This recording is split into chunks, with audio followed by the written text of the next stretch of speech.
ವ್ಯಾಸರಾಜ ವಿಶುದ್ಧವಾಣಿ ವಿಶಿಷ್ಟ ವಿಷ್ಣು ವಿಶೇಷ ಶಂಕರ ವಾಯು ಜಲ ಗಗನ ಅನಲ ಅಣು ಓಂಕಾರ ಬ್ರಹ್ಮಾಂಡ ಆದಿಮಧ್ಯಾಂತದ ವ್ಯಾಪ್ತಕ್ಕೆ ಸಚ್ಚಿತ್ ಆನಂದ ಆತ್ಮಜ್ಞಾನಕ್ಕೆ ರೂಪು ನೂರರ ಶುದ್ಧ ಚೈತನ್ಯಕ್ಕೆ ನಮೋ ನಮಃ. ಉಪನ್ಯಾಸಕ್ಕೆ ಮುನ್ನ ಒಂದೇ ಒಂದು ವಿಷಯವನ್ನು ಹೇಳಿಬಿಡ್ತೀನಿ.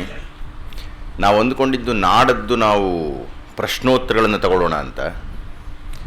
ಸನ್ಮಾನ್ಯ ರಾಮು ಅವರು ಹಾಗೂ ನನಗೂ ಒಂದು ಏಕಾಭಿಪ್ರಾಯವೇನಾಯಿತು ಅಂದರೆ, ನಾಳೆಗೆ ಉಪನ್ಯಾಸಗಳನ್ನು ಮುಗಿಸಿ ನಾಡದ್ದು ಪ್ರಶ್ನೋತ್ತರಗಳನ್ನು ತಗೊಳ್ಳೋದಕ್ಕಿಂತ ಮುಂಚೆ, ಅಥವಾ ಈ ಉಪನ್ಯಾಸ ಮಾಲಿಕೆ ರಾಮಾಯಣದ ಪಟ್ಟಾಭಿಷೇಕದಲ್ಲಿ ಮುಕ್ತಾಯವಾಗುವುದರ ಬದಲು ಪ್ರಶ್ನೋತ್ತರದಲ್ಲಿ ಮುಕ್ತಾಯವಾಗೋದು ಅಷ್ಟೊಂದು ಹಿತ ಅಂತ ಅನ್ನಿಸದ್ದರಿಂದ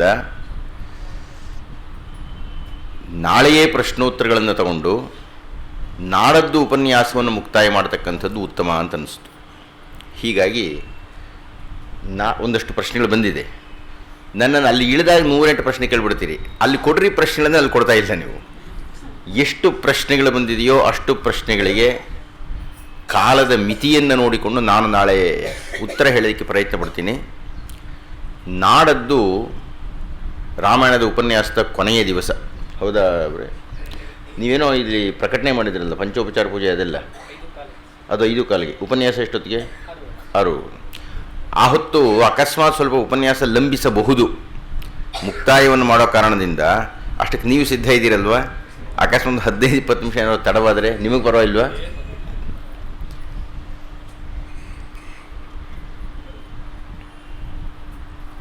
ಒಬ್ಬ ಕವಿ ಹೇಳಿದ, ಯಃ ಪಿಬನ್ ಸತತಂ ರಾಮಚರಿತಾಮೃತ ಸಾಗರಂ ಅತೃಪ್ತಸ್ತಂ ಮುನಿ. ಒಂದೇ ಹೇಳ್ರಿ ಹೇಳತ್ತಿದ್ದೀವಿ. ಒಂದೇ ಪ್ರಾಚೇತಸಮಕಲ್ಮಷಂ ಅಂತ ಹೇಳಿದ ಆತ. ನೀವು ವಾಲ್ಮೀಕಿ ಇಂದಿದ್ದಕ್ಕೆ ನಾನು ನಿಂತೆ. ಒಂದೇ ವಾಲ್ಮೀಕಿ ಅಲ್ಲ, ಒಂದೇ ಪ್ರಾಚೇತಸಮಕಲ್ಮಷಂ. ರಾಮ ನಾಮದ, ರಾಮ ಸಂಕೀರ್ತನೆಯ, ರಾಮಚರಿತ್ರೆಯ, ರಾಮಕಥೆಯ, ರಾಮಾಯಣದ ಅಮೃತವನ್ನು ಪಾನ ಮಾಡ್ತಾ ಇದ್ದಷ್ಟು ನಾವು ಅತೃಪ್ತರಾಗಿಯೇ ಇರ್ತೀವಂತೆ. ಅದು ಎಷ್ಟು ಸತ್ಯವಾದ ಮಾತು ಅಂದರೆ ನೋಡಿ, ದಯವಿಟ್ಟು ನಿಮ್ಮನ್ನೇ ನೀವು ಈ ಪ್ರಶ್ನೆ ಕೇಳಿಕೊಳ್ಳಿ. ನೀವು ಎಷ್ಟು ವರ್ಷಗಳಿಂದ ರಾಮಾಯಣವನ್ನು ಕೇಳ್ತಾ ಇಲ್ಲ? ಎಷ್ಟು ಬಾರಿ ನೀವೇ ರಾಮಾಯಣವನ್ನು ಓದಿಲ್ಲ? ನನ್ನಂಥ ಪೆದ್ದರು ಎಷ್ಟು ಜನ ಉಪನ್ಯಾಸ ಕೊಟ್ಟಿಲ್ಲ? ಆದರೂ ನಾಳೆ ಮತ್ತೊಬ್ಬರು ಉಪನ್ಯಾಸ ಕೊಡ್ತಾನೆ, ಏನೋ ಹೊಸದಿರುತ್ತೆ, ನಿಮಗೇನೋ ಹೊಸದಾಗಿ ಕಾಣುತ್ತದೆ. ಆ ನಿತ್ಯ ನವೀನವಾಗಿರತಕ್ಕಂಥ ಒಂದು ದಿವ್ಯ ಶಕ್ತಿ ಉಂಟಲ್ಲ, ನಿತ್ಯ ನೂತನವಾಗತಕ್ಕದ್ದು, ನಿತ್ಯ ಚೈತನ್ಯಪೂರ್ಣವಾಗತಕ್ಕದ್ದು, ನಿತ್ಯ ಹೊಸತಾಗತಕ್ಕದ್ದು, ನವನವೋನ್ಮೇಷಶಾಲಿನಿ ಪ್ರತಿಭಾಮತ, ಹೊಸದಾಗಿ ಅರಳತಕ್ಕ ಶಕ್ತಿ ಒಂದೇ ಮೂಲವಿದ್ರೂ ಅದರ ಛಾಯೆಗಳು, ಅದರ ಕಿರಣಗಳು, ಅದರ ದಿವ್ಯ ಪ್ರಕಾಶಗಳು, ಅದರ ಅರ್ಥ ವ್ಯಾಖ್ಯಾನಗಳು ದಿವಸದಿಂದ ದಿವಸಕ್ಕೆ ಅದು ಹೊಸತಾಗ್ತಾ ಹೋಗ್ಬಿಡುತ್ತಲ್ಲ. ಅಂಥ ಅದ್ಭುತವಾದ ಪ್ರತಿಭಾಶಕ್ತಿ ಅಮೃತಮಯವಾಗಿರತಕ್ಕಂಥ ರಾಮಾಯಣಕ್ಕೆ ಉಂಟು. ಅಮೃತಮಯವಾದ ರಾಮಾಯಣವನ್ನು ನಾವು ಆಸ್ವಾದನೆ ಮಾಡಿದರೆ ನಾವು ಮೃತರಾಗುವುದಿಲ್ಲ ಅನ್ನತಕ್ಕಂಥ ನಿರೀಕ್ಷಣೆ ಇದು. ಅಮೃತರಾಗಿ ಇರ್ತೀವಿ ಅಂತ. ಇಷ್ಟಕ್ಕೂ ಮೃತಿ ಅಂದರೆ ಏನು? ನೀವು ಅತ್ಯಂತ ಸಂಕಟದಲ್ಲಿದ್ದಾಗ ಸತ್ರ ಸಾಕಪ್ಪ ಅನಿಸುತ್ತೆ. ತುಂಬ ಸುಖವಾಗಿದ್ದರೆ ಇನ್ನೊಂದು ವರ್ಷ ಬದುಕೋಣ ಅನಿಸುತ್ತೆ.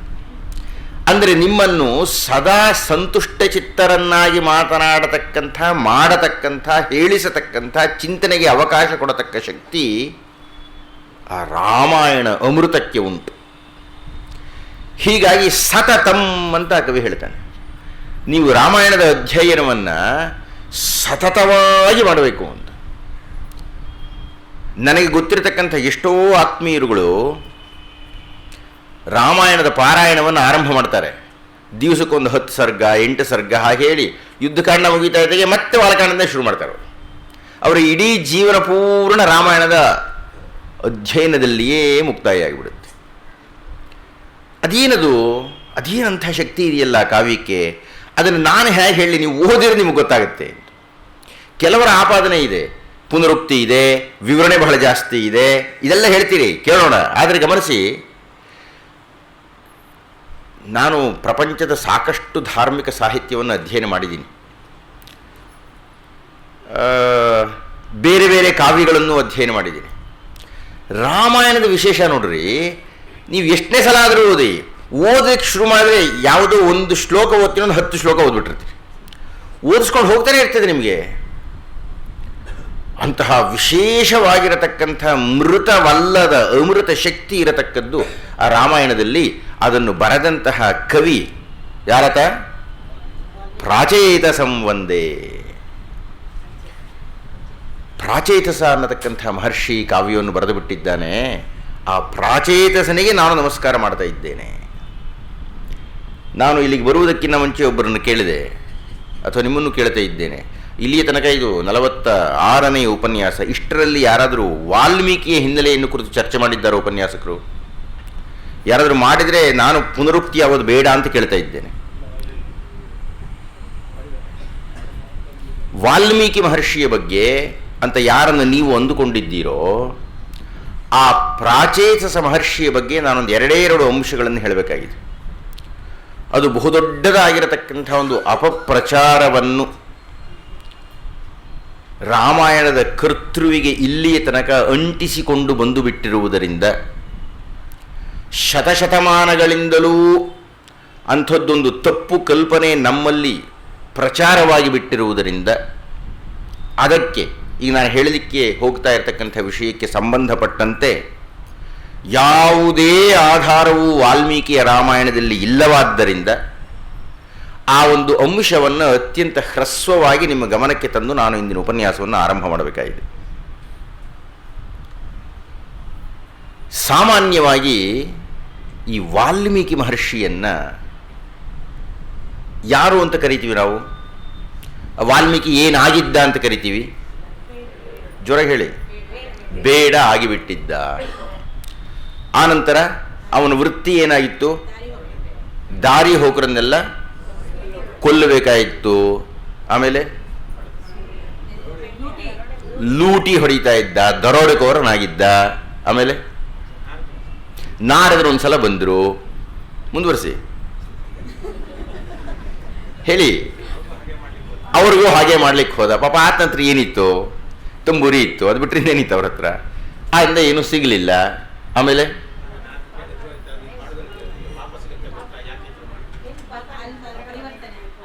ಅಲ್ಲ ಪೆದ್ದಣ್ಣ, ಹೀಗೆ ಮಾಡಿದ್ರೆ ಪಾಪ ಬರಲ್ಲೇನಯ್ಯ ಅಂದರು. ಹೌದು ಬರುತ್ತೆ ಎಂದ ಅವನು. ಇನ್ನೇನು ಮಾಡೋದು, ಸಂಸಾರ ಸಾಗಿಸ್ಬೇಕಲ್ಲ ಅಂದ. ಹೋಗಿ ನೀನು ಹೆಂಡತಿ ಮಕ್ಕಳನ್ನ ಕೇಳು ಅಂತ ಹೇಳಿದರು. ಅವರು ಹೋಗಿ ಕೇಳಿದ್ರು. ನೀವು ಒಪ್ಕೊಂಡ್ರ? ಹೆಂಡತಿ ಯಾರು ಒಪ್ಕೊಳ್ಳೋಕೆ ಸಿದ್ಧ ಇಲ್ಲ ಗಂಡಂದಿರ ಪಾಪದಲ್ಲಿ. ಆವಾಗ ಅವನಿಗೆ ಭ್ರಮನಿರಸನ ಆಗಿಬಿಡ್ತು.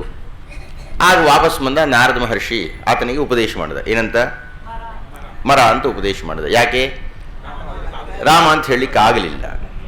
ಇಂಥ ಒಂದು ಕೆಟ್ಟ ಕಥೆಯನ್ನು, ಇಂತಹ ಒಂದು ಸುಳ್ಳು ಕಥೆಯನ್ನು, ಇಂಥ ಒಂದು ಅಬದ್ಧ ಕಥೆಯನ್ನು, ಇಂಥ ಒಂದು ಅಸಂಸ್ಕೃತ ಕಥೆಯನ್ನು, ಇಂಥ ಒಂದು ಸತ್ಯವನ್ನು ತಿರುಚಿದ ಸುಳ್ಳು ಕಥೆಯನ್ನು ನೀವು ಬಹಳ ಆಪ್ಯಾಯಮಾನವಾಗಿ ನಂಬಿಬಿಟ್ಟು ಹೇಳ್ತಾ ಇದ್ದೀರಿ. ಈ ಕಥೆಯನ್ನು ಒಪ್ಪಿಕೊಂಡ್ರೆ ಏನಾಗತ್ತೆ ಎನ್ನುವುದು ಒಂದು ಪ್ರಶ್ನೆ. ಈ ಕಥೆಯನ್ನು ನಾವು ಒಪ್ಪಿಕೊಂಡು ಬಿಟ್ಟರೆ ಒಬ್ಬ ಮಹಾನ್ ಋಷಿಗೆ ಅವಮಾನವನ್ನು ಮಾಡಿದಾಗತ್ತೆ. ನಾನು ಪ್ರಾರಂಭದ ದಿವಸದಲ್ಲಿ ಮಾತನಾಡ್ತಾ ಹೇಳಿದೆ, ಉದ್ದೇಶಪೂರ್ವಕವಾಗಿ ಹೈಂದವಿ ಧರ್ಮದ ಅತ್ಯಂತ ಪ್ರಧಾನವಾಗಿರತಕ್ಕಂತಹ ಕೃತಿಗಳನ್ನು, ಹೆಸರುಗಳನ್ನು ತಿರುಚಲಿಕ್ಕೆ, ಮನುಷ್ಯರ ಮನಸ್ಸಿನಲ್ಲಿ ಗೊಂದಲವನ್ನು ಎಬ್ಬಿಸಲಿಕ್ಕಾಗಿಯೇ ಕೆಲವರು ಪ್ರಯತ್ನ ಪಡ್ತಾರೆ. ಈ ಉದಾಹರಣೆಗೆ ನನ್ನನ್ನು ಬಹಳಷ್ಟು ಜನ ಕೇಳ್ತಾರೆ, ಆ ಸತ್ಯವೇದ ಅನ್ನೋದು ಯಾವ ವೇದ ಅಂತ. ಅಯ್ಯೋ ರಾಮ, ಅದು ಬೈಬಲ್ ರೀ ಇದು. ಆದರೆ ಅವರು ಎಷ್ಟು ಬುದ್ಧಿವಂತಿಕೆಯಿಂದ ವೇದವನ್ನು ಹೆಸರು ಅಂಟಿಸ್ಬಿಟ್ರು ಅಂದರೆ, ನಮ್ಮಲ್ಲಿ ಎಷ್ಟು ಲಕ್ಷಾಂತರ ಹಿಂದೊಳಗೆ ಸತ್ಯವೇದ ಅನ್ನೋದು ಒಂದು ವೇದ ಇರಬೇಕು ಅಂತ ಕಾಣುತ್ತೆ. ಅಂದರೆ ನಿಮ್ಮನ್ನು ಜಾಡಿಂದ ಈ ಕಡೆ ಎಳೆಯಲಿಕ್ಕೆ ಅವರ ಸತ್ಯವೇದವನ್ನು ಕೊಟ್ಟು ಹೋದಯ್ಯ ಅಂತಾರೆ. ನೀವು ಪಾಪ ಬಹಳ ಭಕ್ತಿಯಿಂದ ವೇದ ಅಂತ ಓದಲಿಕ್ಕೆ ಶುರು ಮಾಡಿಬಿಡ್ತೀರಿ.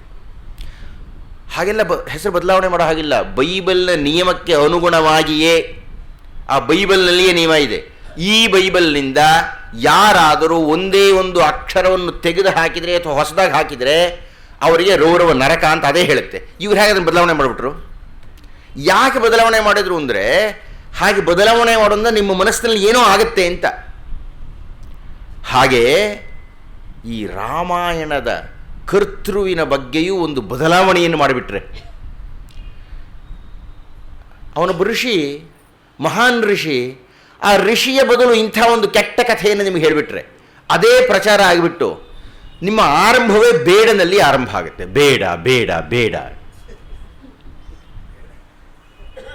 ಈ ಕಥೆಗೆ ಏನಾದರೂ ಅರ್ಥವಿದೆಯೇ ಅಂದರೆ ಅರ್ಥವೇ ಇಲ್ಲದ ಕಥೆ ಇದು. ರಾಮ ಅನ್ನುವ ಶಬ್ದ ರ ಮ, ಹೌದೇನ್ರಿ? ಮರ ಅದಕ್ಕೂ ಮ ರ ವ್ಯತ್ಯಾಸ ಏನಿದೆ? ರಾಮ ಅನ್ನೋದು ತಿರುಗಿಸೋಕಾಗದೆ ಮರ ಹೇಗೆ ತಿರುಗಿತವನ ಬಾಯಿನಲ್ಲಿ?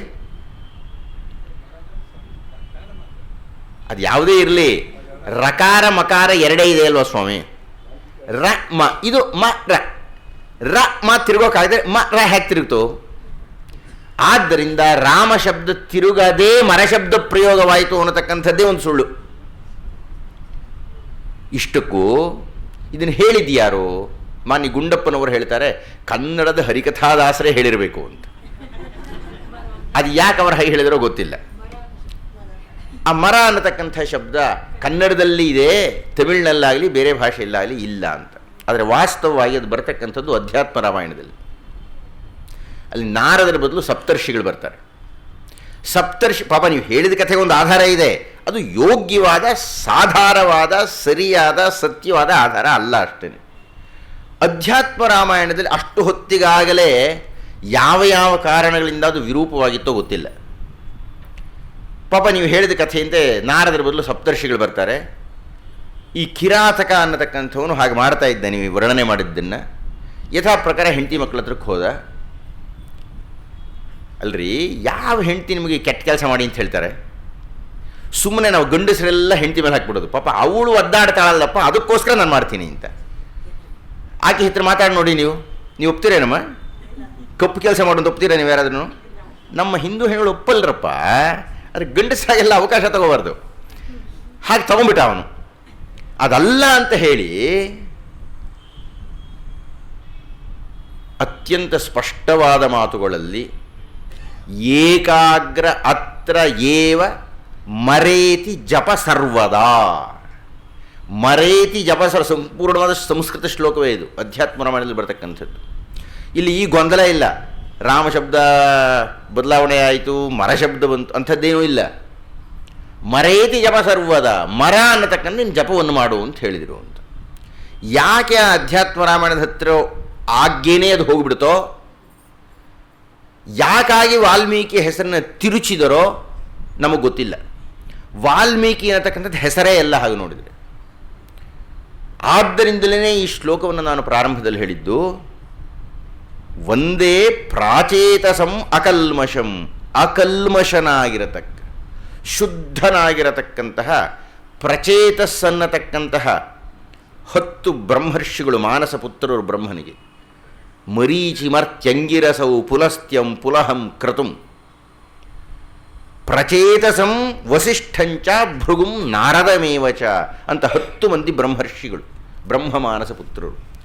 ಅದರಲ್ಲಿ ಪ್ರಚೇತಸ ಅನ್ನತಕ್ಕಂಥವನು ಒಬ್ಬ ಬ್ರಹ್ಮರ್ಷಿ. ಆ ಪ್ರಚೇತಸ ಅನ್ನತಕ್ಕಂಥ ಬ್ರಹ್ಮರ್ಷಿಯ ವಂಶದಲ್ಲಿ ಬಂದವನು ಪ್ರಾಚೇತಸ ಅನ್ನತಕ್ಕಂಥ ಮಹರ್ಷಿ. ಹೀಗಾಗಿ ಪ್ರಾಚೇತಸ ಅನ್ನತಕ್ಕಂತಹ ಮಹರ್ಷಿ ವಿರಚನೆ ಮಾಡಿದ್ದು ರಾಮಾಯಣವೇ ವಿನಃ ನಮ್ಮ ಕಥೆಯ ಹೊರಗೆ ಬರತಕ್ಕಂಥ ವಾಲ್ಮೀಕಿ ವಿರಚಿಸಿದ್ದು ಅಲ್ಲ. ಹಾಗಾದರೆ ವಾಲ್ಮೀಕಿ ಅನ್ನೋ ಹೆಸರು ಇಷ್ಟು ಪ್ರಸಿದ್ಧ ಆಗಿಬಿಟ್ಟಿದೆಯಲ್ಲ. ಉದಾಹರಣೆಗೆ ಕಾಳಿದಾಸ. ಕಾಳಿದಾಸನ ನಿಜವಾದ ಹೆಸರೇನು ನಮಗೆ ಗೊತ್ತಿಲ್ಲ. ಅವನು ಕಾಳಿಯ ದಾಸ, ಅದು ಒಪ್ಕೊಂಡ್ಬಿಡೋಣ. ಆದರೆ ಎಷ್ಟು ಹುಚ್ಚು ಹಾಗೆ ಕಾಳಿದಾಸ ಕುರುಬನಾಗಿದ್ದ, ಅವನು ಮರದ ಕೊಂಬೆ ಮೇಲೆ ಕೂತಿದ್ದ, ಈ ಕಡೆ ಕೂತ್ಕೊಂಡು ಬುಡ ಕಡಿತಾ ಇದ್ದ. ಎಲ್ರಿ ಆಧಾರ ಇದೆ ಇದಕ್ಕೆ? ಆಧಾರ ಇಲ್ಲದೇ ಇರತಕ್ಕಂಥ ಇಂದು ಕಥೆ ಹಬ್ಬಿಬಿಡುತ್ತದೆ. ವಾಲ್ಮೀಕಿಯ ಬಗ್ಗೆಯೂ ಕಥೆ ಹಬ್ಬಿದಂತೆ. ಈ ಅಧ್ಯಾತ್ಮ ರಾಮಾಯಣ ಅನ್ನತಕ್ಕಂಥದ್ದು ಇತ್ತೀಚೆಗೆ ಬಂದದ್ದು. ಆದಿಕಾವ್ಯ ವಾಲ್ಮೀಕಿ. ಈಗ ಆದಿಕಾವ್ಯ ವಾಲ್ಮೀಕಿಯ ಬಗ್ಗೆ ಯಾರಾದರೂ ಏನಾದರೂ ಹೇಳಬೇಕಾಗಿದ್ದರೆ ವಾಲ್ಮೀಕಿಯನ್ನು ಹಿಂದಿದ್ದವರು ಹೇಳಬೇಕು, ಅಥವಾ ವಾಲ್ಮೀಕಿಯ ಸಮಕಾಲೀನರು ಹೇಳಬೇಕು. ಈ ಪ್ರಕಾಶ್ ರಾವ್ ಯಾವ ನಯ ಇವನು ಅನ್ಬೇಕಾದ್ರೆ ರಾಮ್ ಅವ್ರು ಹೇಳ್ಬೋದಪ್ಪ, ಸಮಕಾಲೀನರು. ಈ ಒಂದು 200 ವರ್ಷ ಬಿಟ್ಕೊಂಡು ಯಾರು ನನ್ನ ಬಗ್ಗೆ ಹೇಳೋಕ್ಕಾಗಲ್ಲ, ಹೇಳಿದ್ದನ್ನು ಸತ್ಯ ಅಂತ ನಂಬಲಿಕ್ಕಾಗಲ್ಲ. ಹಾಗೆ ಈ ಪ್ರಾಚೇತಸ ಮಹರ್ಷಿಯ ಬಗ್ಗೆ ಈ ಕಥೆ ಹುಟ್ಕೊಂಡ್ಬಿಡುತ್ತಲ್ಲ ಅಧ್ಯಾತ್ಮ, ಕೆಲವು 100 ವರ್ಷಗಳ ಹಿಂದೆ ಬಂದಿದ್ದು. ಇದು 8 ಲಕ್ಷದ ಚಿಲ್ಲರೆ ವರ್ಷಗಳ ಹಿಂದಿಂದು ರಾಮಾಯಣ ಅನ್ನತಕ್ಕಂಥದ್ದು ಸಂಪ್ರದಾಯದ ದೃಷ್ಟಿಯಲ್ಲಿ. ಹಾಗಾದರೆ ವಾಲ್ಮೀಕಿ ಅಂದರೆ ಏನು ಅಂದರೆ, ನಮ್ಮ ಜನಜೀವನದಲ್ಲಿ ನಾವು ಕೆಲವು ಸಂಕೇತಗಳನ್ನು ಒಪ್ಕೊಳ್ತೀವಿ.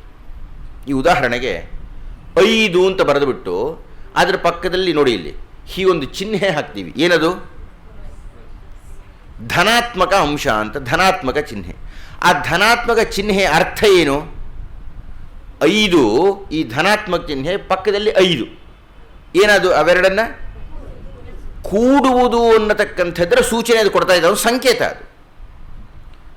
ಹಾಗೆಯೇ ಸಾಹಿತ್ಯದಲ್ಲಿಯೂ ಕೆಲವು ಸಂಕೇತಗಳಿದೆ. ನಾವು ಯಾರಾದರೂ ತುಂಬ ತೀವ್ರವಾಗಿ ಏನನ್ನಾದರೂ ಸಾಧಿಸಬೇಕಾಗಿದೆ, ಏನೋ ಓದಬೇಕಾಗಿದೆ ಸ್ವಾಮಿ, ತುಂಬ ಗಂಭೀರವಾಗಿ ಓದಬೇಕಾಗಿದೆ. ಅದು ಗಣಿತಶಾಸ್ತ್ರ ಇರಲಿ, ರಸಾಯನಶಾಸ್ತ್ರ ಇರಲಿ, ಸಾಹಿತ್ಯ ಇರಲಿ, ಯಾವುದೇ ಇರಲಿ. ಹಾಗೆ ಓದಬೇಕಾಗಿದ್ದಾಗ ನಾವು ಎಲ್ಲರೂ ಏನನ್ನಾದರೂ ತೀವ್ರವಾಗಿ ಅಧ್ಯಯನ ಮಾಡಬೇಕಾಗಿದ್ದಾಗ ಏನು ಮಾಡ್ತೀವಿ? ಎಲ್ಲರನ್ನೂ ಮುಂದೆ ಕೂಡಿಸ್ಕೊಂಡು ರಸ್ತೆ ಪಕ್ಕದಲ್ಲಿ ಕೂತ್ಕೊಂಡು ಸಂತೆ ಮಧ್ಯದಲ್ಲಿ ಕೂತ್ಕೊಂಡು ಓದ್ತೀವಾ? ಇಲ್ಲ, ನಾವು ಏಕಾಂತಕ್ಕೆ ಹೋಗ್ತೀವಿ. ಸಾಧ್ಯ ಆದರೆ ಕೊನೆ ಬಾಗಿಲು ಹಾಕ್ತೀವಿ, ಏಕಾಂತದಲ್ಲಿ ಅಧ್ಯಯನ ಮಾಡ್ತೀವಿ. ಹೌದಾ? ಪ್ರಕೃತಿಯಲ್ಲಿ ಸುತ್ತಲೂ ಗೋಡೆ ಇರತಕ್ಕಂತಹ ಏಕಾಂತ ಕ್ಷೇತ್ರವನ್ನು ಪ್ರತಿನಿಧಿಸತಕ್ಕದ್ದು ಹುತ್ತ. ಆ ಹುತ್ತವನ್ನು, ವಲ್ಮೀಕವನ್ನು ತಪಸ್ಸಿನ ಸಂಕೇತವಾಗಿ ತಗೊಂಡ್ರು. ನನಗೆ ಖಂಡಿತ ಅರ್ಥ ಆಗೋದಿಲ್ಲ. ಆ ಚಲನಚಿತ್ರಗಳಲ್ಲಿ ನಾವು ನೋಡಿಬಿಟ್ಟಿದ್ದೇವೆ, ನಂಬಿಬಿಟ್ಟಿದ್ದೇವೆ. ನಾವು ಕೂತಿರ್ತೀವಂತೆ, ಸುತ್ತಲೂ ಹುತ್ತ ಬೆಳೆದು ಬಿಡುತ್ತಂತೆ. ನಮ್ಮ ಅಪ್ರಾಣಿಗೂ ಅರ್ಥ ಮಾಡ್ಕೊಳ್ಳೋಕ್ಕೆ ಸಾಧ್ಯ ಇಲ್ಲ ನನಗೆ. ಅದರೊಳಗೆ ಹಾವುಗಳು ಬೇರೆ ಓಡಾಡುತ್ತೆ, ಗೆದ್ದಲು ಬೇರೆ ಕಚ್ಚುತ್ತೆ, ಚೇಳುಗಳು ಕಚ್ಚುತ್ತೆ, ಏನೂ ಆಗದಂತೆ ಇರ್ತಾನೆ. ಇದೆಲ್ಲ ನಾವು ಸಂಕೇತವಾಗಿ ತಗೋಬೇಕು. ಈಗ ಉದಾಹರಣೆಗೆ ಕೃಷ್ಣ ತಲೆ ಆಗುತ್ತಲ್ಲ, ಬೇಡ ಬಿಡಿ, ಸಂಕೇತವಾಗಿ ಬರತಕ್ಕಂಥದ್ದು ಈ ವಲ್ಮೀಕ ಅನ್ನತಕ್ಕಂಥದ್ದು. ವಲ್ಮೀಕ ಅನ್ನತಕ್ಕಂಥದ್ದು ಸುತ್ತಲೂ ಗೋಡೆ ಇರತಕ್ಕಂತಹ ಪ್ರಕೃತಿಯಲ್ಲಿ ನಿರ್ಮಾಣವಾಗಿರತಕ್ಕಂತಹ ಏಕಾಂತತೆಯನ್ನು ತೋರಿಸುವುದಕ್ಕೆ ನಮ್ಮ ಸಾಹಿತಿಗಳು ಒಪ್ಪಿಕೊಂಡಂಥ ಒಂದು ಸಂಕೇತ. ಅದನ್ನು ಅಷ್ಟೇ ತಗೋಬೇಕೇ ವಿನಃ ವಾಲ್ಮೀಕಿ ಮಹರ್ಷಿ ಏಕಾಂತದಲ್ಲಿ ಕುಳಿತು ಈ ಕಾವ್ಯವನ್ನು ಅನುಸಂಧಾನ ಮಾಡಿದ್ದಾನೆ. ಕವಿಗಳೆಲ್ಲ ಹಾಗೆ ಮಾಡಬೇಕು, ಈ ಸೃಷ್ಟಿಯಾಗಬೇಕಾಗಿದ್ದರೆ ವಿನಃ ಇದು ಯಾವುದೋ ಒಂದು ಕೆಟ್ಟ ಕಥೆ ಪ್ರಚಾರದಲ್ಲಿ ಬಂದಿದೆಯಲ್ಲ ಅದು ಅಲ್ಲ ಅನ್ನತಕ್ಕಂಥದ್ದನ್ನು ತಾವು ದಯಮಾಡಿ ಗಮನಿಸಿ. ಇದನ್ನು ಬೇರೆಯವ್ರಿಗೂ ತಾವು ಹೇಳಬೇಕು. ಹೇಳಿ ಏನು ಹೇಳಬೇಕು ಅಂದರೆ, ಪ್ರಚೇತಸ್ ಅನ್ನತಕ್ಕಂಥ ವಂಶದಲ್ಲಿ ಬಂದಂತಹ ಪ್ರಾಚೇತಸ ಅನ್ನತಕ್ಕಂಥ ಒಬ್ಬ ಮಹರ್ಷಿ ವಿರಚನೆ ಮಾಡಿದ್ದು. ಹಾಗಾದರೆ ಈ ಪ್ರಾಚೇತಸನೋ ವಾಲ್ಮೀಕಿ ಏನೋ ಒಂದು ಹೆಸರಿದೆಯಲ್ಲ, ಈತನ ಬಗ್ಗೆ ನಿಜವಾದ ಕಥೆ ಏನು? ನಿಜವಾದ ಕಥೆ ಏನಾದರೂ ಇದ್ದರೆ ರಾಮಾಯಣದಲ್ಲಿರಬೇಕದು ಅಲ್ವೇ? ರಾಮಾಯಣದಲ್ಲಿ ವಾಲ್ಮೀಕಿಗಳ ಬಗ್ಗೆ ಏನು ಸ್ವಾಮಿ ಹೇಳ್ತಾರೆ ಅದಷ್ಟೇ ನಾವು ತಗೋಬೇಕು. ಅದರಲ್ಲಿಯೂ ರಾಮಾಯಣದಲ್ಲಿ ವಾಲ್ಮೀಕಿಯ ಬಗ್ಗೆ ಬರತಕ್ಕಂಥ ಒಂದು ಸನ್ನಿವೇಶದ ವಿವರಣೆ ಬಹುಶಃ ನಾಳೆ ನಾನೇನಾದರೂ ನಿಮ್ಮ ಜೊತೆಗೆ ನಿಮ್ಮದೇನಾದರೂ ಅಂಥದ್ದೊಂದು ಪ್ರಶ್ನೆ ಬಂದಿದೆ, ಅದಕ್ಕೆ ಉತ್ತರ ಕೊಡಲಿಕ್ಕೆ ಅನುವಾಗತಕ್ಕದ್ದು. ದಯಮಾಡಿ ನೋಡಿ, ವಾಲ್ಮೀಕಿಯ ಬಗ್ಗೆ ಏನೇ ಇದೆ ರಾಮಾಯಣದಲ್ಲಿ ಅಂದರೆ ಈ ವಿಷಯ ಇದೆ. ಒಂದು ದಿವಸ ವಾಲ್ಮೀಕಿಗಳು ಆ ಗಂಗಾ ತೀರದಲ್ಲಿ ಕುಳಿತಿದ್ದಾರೆ. ಇದ್ದಕ್ಕಿದ್ದಂತೆಯೇ ಮುನಿಕುಮಾರರು ಬಂದು ವಾಲ್ಮೀಕಿಗಳಿಗೆ ಹೇಳಿದರು, ಸ್ವಾಮಿ, ಯಾವುದೋ ಒಬ್ಬ ದೇವತಾ ಸ್ತ್ರೀ ಅಳುತ್ತಾ ಇದ್ದಾಳೆ ನಮ್ಮ ಆಶ್ರಮ ಪ್ರಾಂತದಲ್ಲಿ. ಯಾರು ಅಂತ ಗೊತ್ತಾಗ್ತಾ ಇಲ್ಲ.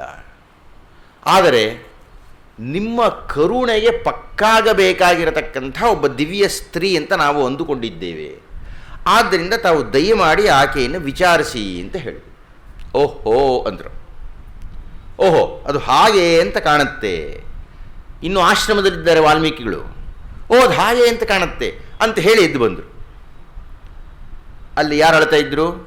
ಸೀತೆ ಅಳ್ತಾ ಇದ್ದರು. ವಾಲ್ಮೀಕಿ ಮಹರ್ಷಿಗಳು ಆಕೆ ಹತ್ತಿರಕ್ಕೆ ಬಂದರು. ಈಗ ಯಾವುದೋ ಒಂದು ಸ್ತ್ರೀ ಇದ್ದಕ್ಕಿದ್ದಂತೆ ವಾಲ್ಮೀಕಿಗಳು ಬಂದಿದ್ದಾರೆ. ಆ ಸಂಭಾಷಣೆ ಹೇಗೆ ಆರಂಭ ಆಗಬೇಕ್ರಿ? ಈಗ ಸಾಮಾನ್ಯವಾಗಿ ಈಗ ನನಗೆ ಇವ್ರ ಪರಿಚಯ ಇಲ್ಲಪ್ಪ, ಇವ್ರ ಪರಿಚಯ ಏನಂತ ಶುರುವಾಗುತ್ತೆ ಮಾತುಕತೆ. ಯಾರಮ್ಮ? ಎಷ್ಟು ಬುದ್ಧಿವಂತರು ನೀವೆಲ್ಲ ನೋಡಿ. ನೀನು ಯಾರಮ್ಮ? ಯಾಕಮ್ಮ ಅಳ್ತಾ ಇದೀಯ? ಯಾಕಮ್ಮ ಇಲ್ಲಿಗೆ ಬಂದಿದ್ದೀ? ಏನು ಸಮಸ್ಯೆ ನಿಂದು ಅಂತಾನೆ ಪ್ರಶ್ನೆ ಕೇಳಬೇಕಾದ್ದು. ಬನ್ನಿ, ಇಲ್ಲಿ ಬನ್ನಿ, ಗಮನಿಸಿ. ಆ ಸೀತೆ ಅಳುತ್ತಾ ಇದ್ದರೆ ವಾಲ್ಮೀಕಿಗಳು ಆಕೆಯನ್ನು ನೋಡ್ತಾ ಇದ್ದ ಹಾಗೇನೆ ಜನಕಸ್ಯ ಸುತ ಸ್ನುಷ ದಶರಥಸ್ಯ ರಾಮಸ್ಯ ಮಹಿಷೀ ಪ್ರಿಯ ಸ್ವಾಗತಂ ತೇ ಪತಿವ್ರತೆ. ಹೇಗ್ರಿ? ಜನಕಸ್ಯ ಸುತ ರಾಜ್ಞಾ. ಆ ರಾಜ್ಞಾ ಅನ್ನತಕ್ಕಂಥದ್ದು ಕೇವಲ ಪಟ್ಟ ಮಹಿಷಿಗೆ ಮಾತ್ರ ಹೇಳುತ್ತೆ ಸಂಸ್ಕೃತದಲ್ಲಿ. ಜೊತೆಗೆ ಮಹಿಷಿ ಅಂತಲೂ ಕರೀತಾ ಇದ್ದಾರೆ ವಾಲ್ಮೀಕಿಗಳು. ಜನಕಸ್ಯ ಸುತ, ನೀನು ಯಾರು ಅಂತ ಕೇಳಲಿಲ್ಲ, ನೀನು ಜನಕ ಮಹಾರಾಜನ ಮಗಳು ಅಂದರು. ಸ್ನುಷ ದಶರಥಸ್ಯ, ನೀನು ದಶರಥ ಮಹಾರಾಜನ ಸೊಸೆ ಅಂತ ಹೇಳಿದರು. ರಾಜ್ಞಾ, ನೀನು ಮಹಾರಾಜ್ಞಿ. ನೀನು ರಾಮಸ್ಯ ಮಹಿಷೀ ಪ್ರಿಯ, ರಾಮನ ಪಟ್ಟ ಮಹಿಷಿ ನೀನು ಅಂದರು. ಸ್ವಾಗತಂ ತೇ ಪತಿವ್ರತೆ. ಪಾತಿವ್ರತ್ಯದ ಹಿನ್ನೆಲೆಯಲ್ಲಿ ಪ್ರಶ್ನೆ ಬಂದು ಈಗ ಆಕೆ ಆ ಆಶ್ರಮದ ಹತ್ತಿರಕ್ಕೆ ಬಂದಿದ್ದಾಳೆ. ಲಕ್ಷ್ಮಣ ತ್ಯಜಿಸಿ ಹೋಗಿದ್ದಾನೆ. ವಾಲ್ಮೀಕಿ ಮಹರ್ಷಿಗಳು ಆಕೆಯನ್ನು ಸ್ವಾಗತಿಸುತ್ತಲೇ ಭರವಸೆ ಕೊಡ್ತಾ ಇದ್ದಾರೆ. ಸ್ವಾಗತಂ ತೇ ಪತಿವ್ರತೆ, ಮಯಾ ಧರ್ಮ ಸಮಾಧಿನ, ನಾನು ಸಮಾಧಿಯಲ್ಲಿದ್ದು ಬಂದಿದ್ದೇನೆ. ಹೇಗ್ರಿ ಹೇಳಿದರು ವಾಲ್ಮೀಕಿ ಮಹರ್ಷಿಗಳು? ಹೇಗೆ ಹೇಳಿದರೂ ಆ ಸೀತೆಯನ್ನು ನೋಡ್ತಾ ಇದ್ದಾಗೆ, ನೀನು ಸೀತೆ ಜನಕ ಮಹಾರಾಜನ ಮಗಳು, ದಶರಥನ ಸೊಸೆ, ಬಾ ಅಂತ ಹೇಗೆ ಹೇಳಿದರು ಅನ್ನುವುದೇ ಇಡೀ ಸೀತಾ ಪರಿತ್ಯಾಗದ ಅತ್ಯಂತ ಪ್ರಧಾನವಾದ ರಹಸ್ಯ. ನೀವು ಏನು ರಾಮನ ಬಗ್ಗೆ ವಿರೋಧದ ಕೂಗನ್ನು ಕೂಗ್ತೀರಿ, ಅದಕ್ಕೆ ಆ ವಾಲ್ಮೀಕಿ ಮಹರ್ಷಿಗಳ ಆ ಸಂಬೋಧನೆ ನಿಮಗೆ ಉತ್ತರ ಕೊಡುತ್ತೆ. ಹೇಗೂ ಇರಲಿ, ನಾನು ಅದನ್ನು ಇವತ್ತು ಮಾತಾಡಲ್ಲ, ನಿಮ್ಮಿಂದ ಪ್ರಶ್ನೆ ಬಂದರೆ ಉತ್ತರ ಹೇಳಲಿಕ್ಕೆ ಅದನ್ನು ಬಳಸ್ಕೊಳ್ತೀನಿ. ಇದನ್ನು ಜ್ಞಾಪಕ ಇಟ್ಕೊಂಡ್ರಿ, ವಾಲ್ಮೀಕಿ ಮಹರ್ಷಿಗಳು ಹೇಗೆ ಕೇಳಿದರು ಅನ್ನುವುದನ್ನು. ಆ ನಂತರ ಸೀತೆಯನ್ನು ಕರ್ಕೊಂಡು ಹೋದರು. ಆಕೆ ಗರ್ಭವತಿಯಾಗಿದ್ಲು. ಕೊಂಚ ಕಾಲ ನಂತರ ಆಕೆಗೆ ಪ್ರಸವವಾಯಿತು. ಇಬ್ಬರು ಮಕ್ಕಳು ಹುಟ್ಟಿದರು. ಯಾರವರು? ಅಲ್ಲ, ಕುಶೀಲವ. ಮೊದಲು ಹುಟ್ಟಿದವನು ಕುಶ, ಆನಂತರ ಹುಟ್ಟಿದವನು ಲವ. ನೀವು ನನಗೆ ಗೊತ್ತು ಲವಕುಶ ಅಂತ ಹೇಳೇ ಹೇಳ್ತೀರಿ ಅಂತ. ಯಾಕೆ ಗೊತ್ತಾ? ನಮ್ಮ ಚಲನಚಿತ್ರಗಳು ಮಾಡತಕ್ಕಂಥ ವಿಕೃತ ಇದು. ಇನ್ನೊಂದು ಇಲ್ಲದ್ದನ್ನೆಲ್ಲ ಹೇಳಿಕ್ಕೆ ಹೋಗ್ಬಿಡುತ್ತೆ ಅಂತ. ವಾಲ್ಮೀಕಿ ಮಹರ್ಷಿಗಳು ಆ ಗರ್ಭಗೃಹದ ಹೊರಗೆ ಬಂದು ನಿಂತುಕೊಂಡು ಕೈಲೊಂದು ಮುಷ್ಟಿ ದರ್ಭೆಯನ್ನು ಹಿಡಿದಿದ್ದರು. ದರ್ಭೆಯನ್ನು ಹೀಗಿಡಿದ್ರೆ ಆ ಮೇಲ್ಭಾಗವನ್ನು ಕುಶ ಅಂತಾರೆ, ಕೆಳಗಿಂದು ಲವ ಅಂತಾರೆ. ಈ ಮೇಲ್ಭಾಗವನ್ನು ಮೊದಲನೇ ಮಗು ಮುಟ್ಟಿಸು ಅಂತ ಹೇಳಿ, ಹೀಗೆ ಅವನಿಗೆ ಕುಶ ಅನ್ನತಕ್ಕಂಥ ನಾಮಕರಣವಾಯಿತು. ಹೀಗಾಗಿ ಕುಶೀಲವರು ಹುಟ್ಟಿದರು. ಅವರು ಬೆಳೆದರು. ತಾವೇನಾದರೂ ಸ್ವಲ್ಪ ಹಳಬರಿಗೆ ಮುಳಿಯ ತಿಮ್ಮಪ್ಪಯ್ಯನವ್ರ ಹೆಸರು ಕೇಳಿದ್ದೀರಾ? ಬಹಳ ದೊಡ್ಡ, ಹೌದಮ್ಮ, ನಾಡೋಜ ಪ್ರಶಸ್ತಿ ವಿಜೇತ, ಬಹಳ ದೊಡ್ಡ ಕನ್ನಡದ ಪ್ರಾಧ್ಯಾಪಕರಾಗಿದ್ದರು. ಅವರ ಶೈಲಿಯೇ ಅತ್ಯದ್ಭುತ. ಅವರ ಶೈಲಿಯನ್ನು ಓದಿರೋ ರೋಮಾಂಚನ ಆಗಿಬಿಡ್ತದೆ ನಿಮಗೆ ಇವತ್ತಿನ ದಿವಸ. ಮುಳಿಯ ತಿಮ್ಮಪ್ಪಯ್ಯನವರು ಪಂಪನ ಬಗ್ಗೆ ಒಂದು ಬೃಹತ್ ಕೃತಿಯನ್ನು ಬರೆದಿದ್ದಾರೆ. ಅವರು ಯೋಚನೆ ಮಾಡ್ತಾರೆ, ಯಾಕಾಗಿ ರಾಮಾಯಣದ ಉದ್ಭವ ಆಗಿರಬಹುದು ಅಂದರೆ, ಆ ಕುಶೀಲವರು ಬಂದು ವಾಲ್ಮೀಕಿನ ನಮ್ಮಪ್ಪ ಯಾರು ಅಂತ ಕೇಳಿದ್ರಂತೆ. ರಾಮಾಯಣದಲ್ಲಿಲ್ಲ, ಮುಳಿಯ ತಿಮ್ಮಪ್ಪಯ್ಯನವರು ವಿವರಣೆ ಕೊಡ್ತಾ ಇದ್ದೇನೆ. ಅದಕ್ಕೆ ವಾಲ್ಮೀಕಿಗೆ ಅನ್ನಿಸ್ತಂತೆ, ಅಮ್ಮ ಇಲ್ಲಿದ್ದಾಳೆ, ಅಪ್ಪ ಇಲ್ಲ, ಯಾರ್ಯಾರು ಏನು ಹೇಳ್ತಾರೋ ಗೊತ್ತಿಲ್ಲ. ರಾಮನ ಬಗ್ಗೆ ಅಥವಾ ರಾಮನಿಂದ ತ್ಯಜಿಸಲ್ಪಟ್ಟ ಸೀತೆಯ ಬಗ್ಗೆ ಹುಡುಗರು ಬೆಳೀತಾ ಬೆಳೀತಾ ಯಾರು ಏನು ಹೇಳ್ತಾರೆ ಅಂತ ಗೊತ್ತಿಲ್ಲ. ಆದ್ದರಿಂದ ಯಾರು ಇವನ ಅಪ್ಪ ಅನ್ನತಕ್ಕಂಥದ್ದು ಕಾಲಕ್ರಮದಲ್ಲಿ ಗೊತ್ತಾಗಲಿ, ಆದರೆ ಅಷ್ಟು ಹೊತ್ತಿಗೆ ಅವನ ದಿವ್ಯ ಚರಿತ್ರೆ ಅವನಿಗೆ ಗೊತ್ತಾಗಲಿ ಅಂತ ಹೇಳಿ ರಾಮಾಯಣವನ್ನು ವಿರಚನೆ ಮಾಡಿದ್ದಾರೆ. ಪ್ರಾರಂಭದ ಉಪನ್ಯಾಸಗಳಲ್ಲಿ ನಾರದರು ಅದೆಲ್ಲ ಹೇಳಿದಾರಲ್ಲ, ನಾರದರು ಬಂದಿದ್ದು ಪ್ರಶ್ನೆ ಕೇಳಿದ್ದು ಅದೆಲ್ಲ, ಬ್ರಹ್ಮಾಗಮನ ಆಗಿದ್ದು ಇತ್ಯಾದಿ ಎಲ್ಲ ರಾಮಾಯಣದ ವಿರಚನೆ ಆಗಿಬಿಟ್ಟಿದೆ. ವಿರಚನೆ ಆದಮೇಲೆ ಅದನ್ನು ಪ್ರಚಾರ ಆಗಬೇಕು. ಯಾರ ಹತ್ರ ಪ್ರಚಾರ ಮಾಡಿಸಬೇಕು ಅಂತ ಇದ್ದಾಗ ಆ ಮಕ್ಕಳು ಬಂದು ನಮಸ್ಕಾರ ಮಾಡಿದರು, ಅವರಿಗೆ ಅದನ್ನು ಹಾಡಿನಲ್ಲಿ ಹೇಳಿಕೊಟ್ಟರು, ಅವರು ಅದನ್ನು ಪ್ರಚಾರ ಮಾಡಿದರು. ಇಷ್ಟು ವಾಲ್ಮೀಕಿಗಳ ಬಗ್ಗೆ ನಮಗೆ ರಾಮಾಯಣ ಕೊಡತಕ್ಕಂಥ ಪ್ರತ್ಯಕ್ಷ ಸಾಕ್ಷಿ. ಇಷ್ಟನ್ನು ಬಿಟ್ಟು ಇನ್ನು ಏನಿದ್ರೂ ಅದು ಸಂದೇಹಗರ್ಭ. ಇಷ್ಟನ್ನು ಇಂದಿನ ಉಪನ್ಯಾಸದ ಪೀಠಿಕೆಯಲ್ಲಿ ಹೇಳಿತಾ ನಾವು ನೇರವಾಗಿ ಉಪನ್ಯಾಸಕ್ಕೆ ಆರಂಭ ಮಾಡಿಬಿಡೋಣ. ನಿನ್ನೆ ನಾನು ಉಪನ್ಯಾಸವನ್ನು ಮುಕ್ತಾಯ ಮಾಡಿದಾಗ ರಾಮ ಔದಾರ್ಯ ಮೂರ್ತಿಯಾಗಿದ್ದ, ದೊಡ್ಡ ವಂಶ ದೊಡ್ಡ ಮಾತು, ರಾವಣನ ಹತ್ತಿರ ಅಸ್ತ್ರಶಸ್ತ್ರಗಳು ಯಾವುದೂ ಇಲ್ಲದೇ ಇದ್ದಾಗ ಅವನಿಗೆ ಜೀವ ಪ್ರದಾನವನ್ನು ಮಾಡಿಬಿಟ್ಟ. ಈಗ ರಾವಣ ಹೋಗಿ ಆತ್ಮಹತ್ಯೆ ಮಾಡ್ಕೋಬೇಕು. ಅವನು ನಿಜವಾದ ಶೂರನೋ ವೀರನೋ ಆಗಿದ್ದಿದ್ದರೆ ಇದಕ್ಕಿನ್ನ ಅವಮಾನ ಇನ್ನೇನ್ರಿ ಬೇಕು? ಭೀಮ ದುರ್ಯೋಧನನ ತಲೆಯನ್ನೇ ತುಳಿಯಬೇಕು ಅಂತ ಇದ್ದವನು ಕಿರೀಟವನ್ನು ತುಳಿದು ಬಿಟ್ಟ. ಅದಕ್ಕಿನ್ನ ಅವಮಾನ ಇನ್ನೇನು ಬೇಕು? ಹೋಯ್ತಲ್ಲ.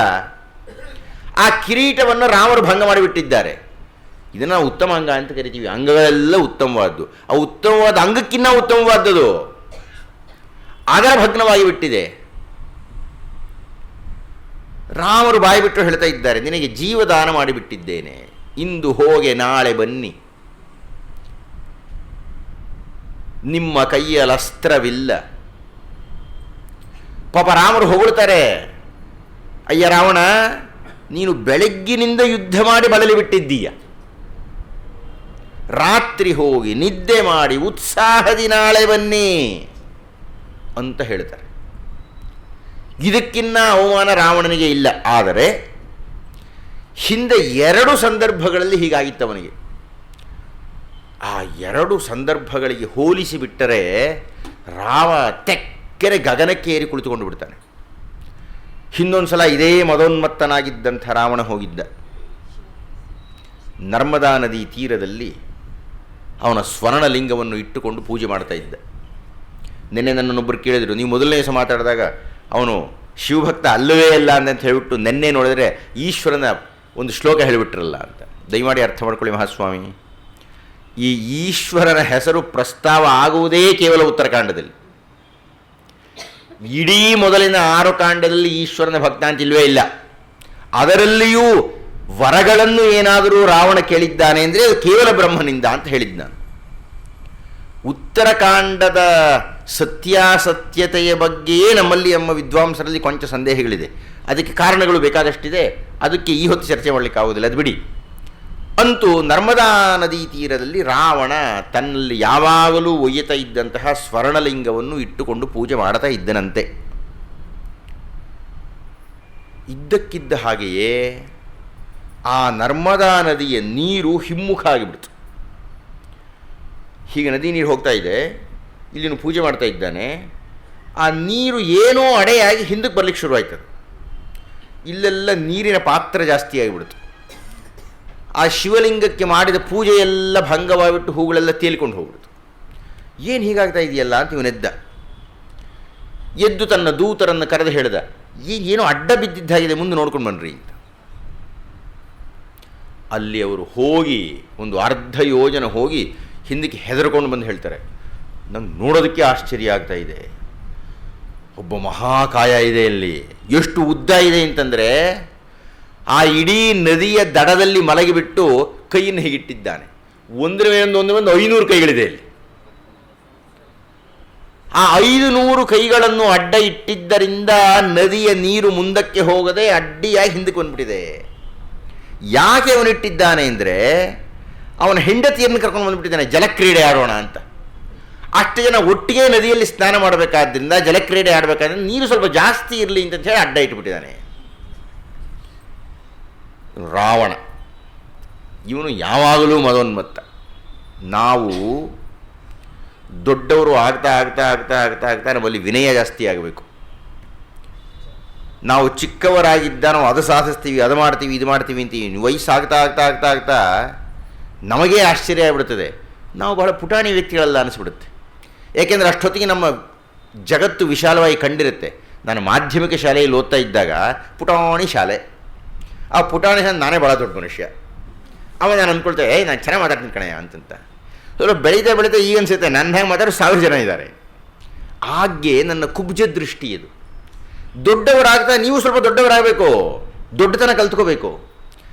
ಆದರೆ ನಮ್ಮ ದುರಹಂಕಾರಿ ಅಧಿಕಾರಿಗಳಿರ್ತಾರಲ್ಲ, ನೀವು ಯಾರೇ ಅಧಿಕಾರಿಗಳಾಗ್ಬಿಡ್ರಿ, ಆ ಮದೋನ್ಮತ್ತತೆ, ಆ ಶೈಲಿ ಯಾಕೆ ಅಂದರೆ ಎಲ್ಲ ರಾವಣನ ಅಂಶ ಅದು. ಅವನು ದೊಡ್ಡ ಸಿಂಹಾಸನದಲ್ಲಿ ಕೂತಿದ್ದ, ಅವನು ಮಹಾದುರಹಂಕಾರಿ. ಯಾವಾಗ ಅವನಿಗೆ ಬ್ರಹ್ಮನ ವರ ಇದೆ ಅಂತಿದ್ದ ಅವನು, ಪಾಪ ಅವನು ಪಾಡಿಗೆ ಅವನು ಕಾರ್ತವೀರ್ಯಾರ್ಜುನ ಇದ್ರೆ ನೀವು ಕಾಲು ಕೆರ್ಕೊಂಡು ಹೋದ. ಯುದ್ಧಕ್ಕೆ ಹೋದ, ಎದ್ದು ಬಂದ, ಚಚ್ಚಿದ, ಹೆಡೆಮುರಿ ಕಟ್ಟದ, ಎಳ್ಕೊಂಡು ಹೋದ ರಾವಣನ. ಒಳ್ಳೆ ನಾಯಿನೋ ನರಿನೋ ಎಳೆದುಕೊಂಡು ಹೋಗುವಂತೆ ಕಾರ್ತವೀರ್ಯಾರ್ಜುನ ಇವನನ್ನು ಎಳ್ಕೊಂಡು ಹೋಗ್ತಾನೆ. ಹೀಗೆ ಒಂದು ಸಲ, ನಿಂಗೆ ಖುಷಿ ಆಗ್ಬಿಡ್ತೇನೆ, ಹೀಗೆ ಒಂದು ಸಲ ರಾವಣ ಸೋತು ಬಿಟ್ಟ. ಅವನನ್ನು ಬಿಡಿಸಿಕೊಂಡು ಹೋಗಲಿಕ್ಕೆ ಅವನ ತಾತ ಬರಬೇಕಾಯಿತು, ಪುಲಸ್ತ್ಯ. ಅವನು ಬರ್ತಿದ್ದ ಹಾಗೆ ಪಾಪ ಕಾರ್ತವೀರ್ಯಾರ್ಜುನ ಬೆಲೆ ಕೊಟ್ಟ, ಅವ್ರು ಹೇಳ್ತಿದ್ದಾಗೇ ಆತನು ಬಿಟ್ಟ. ಇದು ಒಂದು ಸೋಲು ರಾವಣನ ಜೀವನದಲ್ಲಿ. ಇನ್ನು ಎರಡನೇದಾಗ ಒಂದು ಸೋಲು ಆಯಿತು ಅವನಿಗೆ, ವಾಲಿಯಿಂದ. ಎಲ್ಲರೂ ಹೇಳಿದರು ವಾಲಿ ಮಹಾಶಕ್ತಿಶಾಲಿ, ಅವನು ಎಷ್ಟು ಶಕ್ತಿಶಾಲಿನೂ ನೋಡ್ಬಿಡ್ತೀನಿ ಅಂತ ಹೋದ. ನಾವು ಎಲ್ಲೆಲ್ಲಿ ಕಾಲು ಕೆರೆದು ಹೋಗ್ತೀವೋ, ನಮಗೆ ಮಹಾಶಕ್ತಿ ಇದೆ ಅಂತ ಹೋಗ್ತೀವೋ, ಅಲ್ಲೆಲ್ಲ ದೈವ ತಲೆ ಒಂದು ಮೊಟ ಕೊಟ್ಟು ಕುಡಿಸುತ್ತೆ ನಿಮ್ಮ. ರಾವಣನಿಗೆ ಆಗಿದ್ದು ಹಾಗೇನೆ, ಎಲ್ಲ ಮೆರೀತಾ ಇದ್ದ. ವಾಲಿಯನ್ನು ಹುಡುಕಿ ಕಿಷ್ಕಿಂಧೆಗೆ ಹೋದಾಗ, ಏ ವಾಲಿ ಬಾಯಿಲೆ ಅಂತ ಕರೀತಾರೆ. ವಾಲಿ ಇರಲಿಲ್ಲ, ಮಂತ್ರಿಗಳು ಬಂದರು. ಯಾರಯ್ಯ ನೀನು, ಯಾಕೆ ಬಂದಿದ್ದೀಯ? ಇವನು ಕಾರಣ ಹೇಳಿದೆ. ಅವ್ರು ಹೇಳಿದರು, ಆ ಪಕ್ಕದಲ್ಲಿ ಏನಿದೆ ನೋಡು ಅಂದರು. ಪಕ್ಕದಲ್ಲಿ ಮೂಳೆಗಳ ರಾಶಿ ಬಿದ್ದಿತ್ತು. ಇದು ಯಾರು ಗೊತ್ತಾ? ಯಾರ್ಯಾರು ಅವನ ಜೊತೆ ಯುದ್ಧ ಮಾಡೋಕ್ಕೆ ಬಂದಿದ್ದರೂ ಅವರದೆಲ್ಲ ಸ್ಮಾರಕವಾಗಿಟ್ಟಿದ್ದಾನೆ ಅವನು.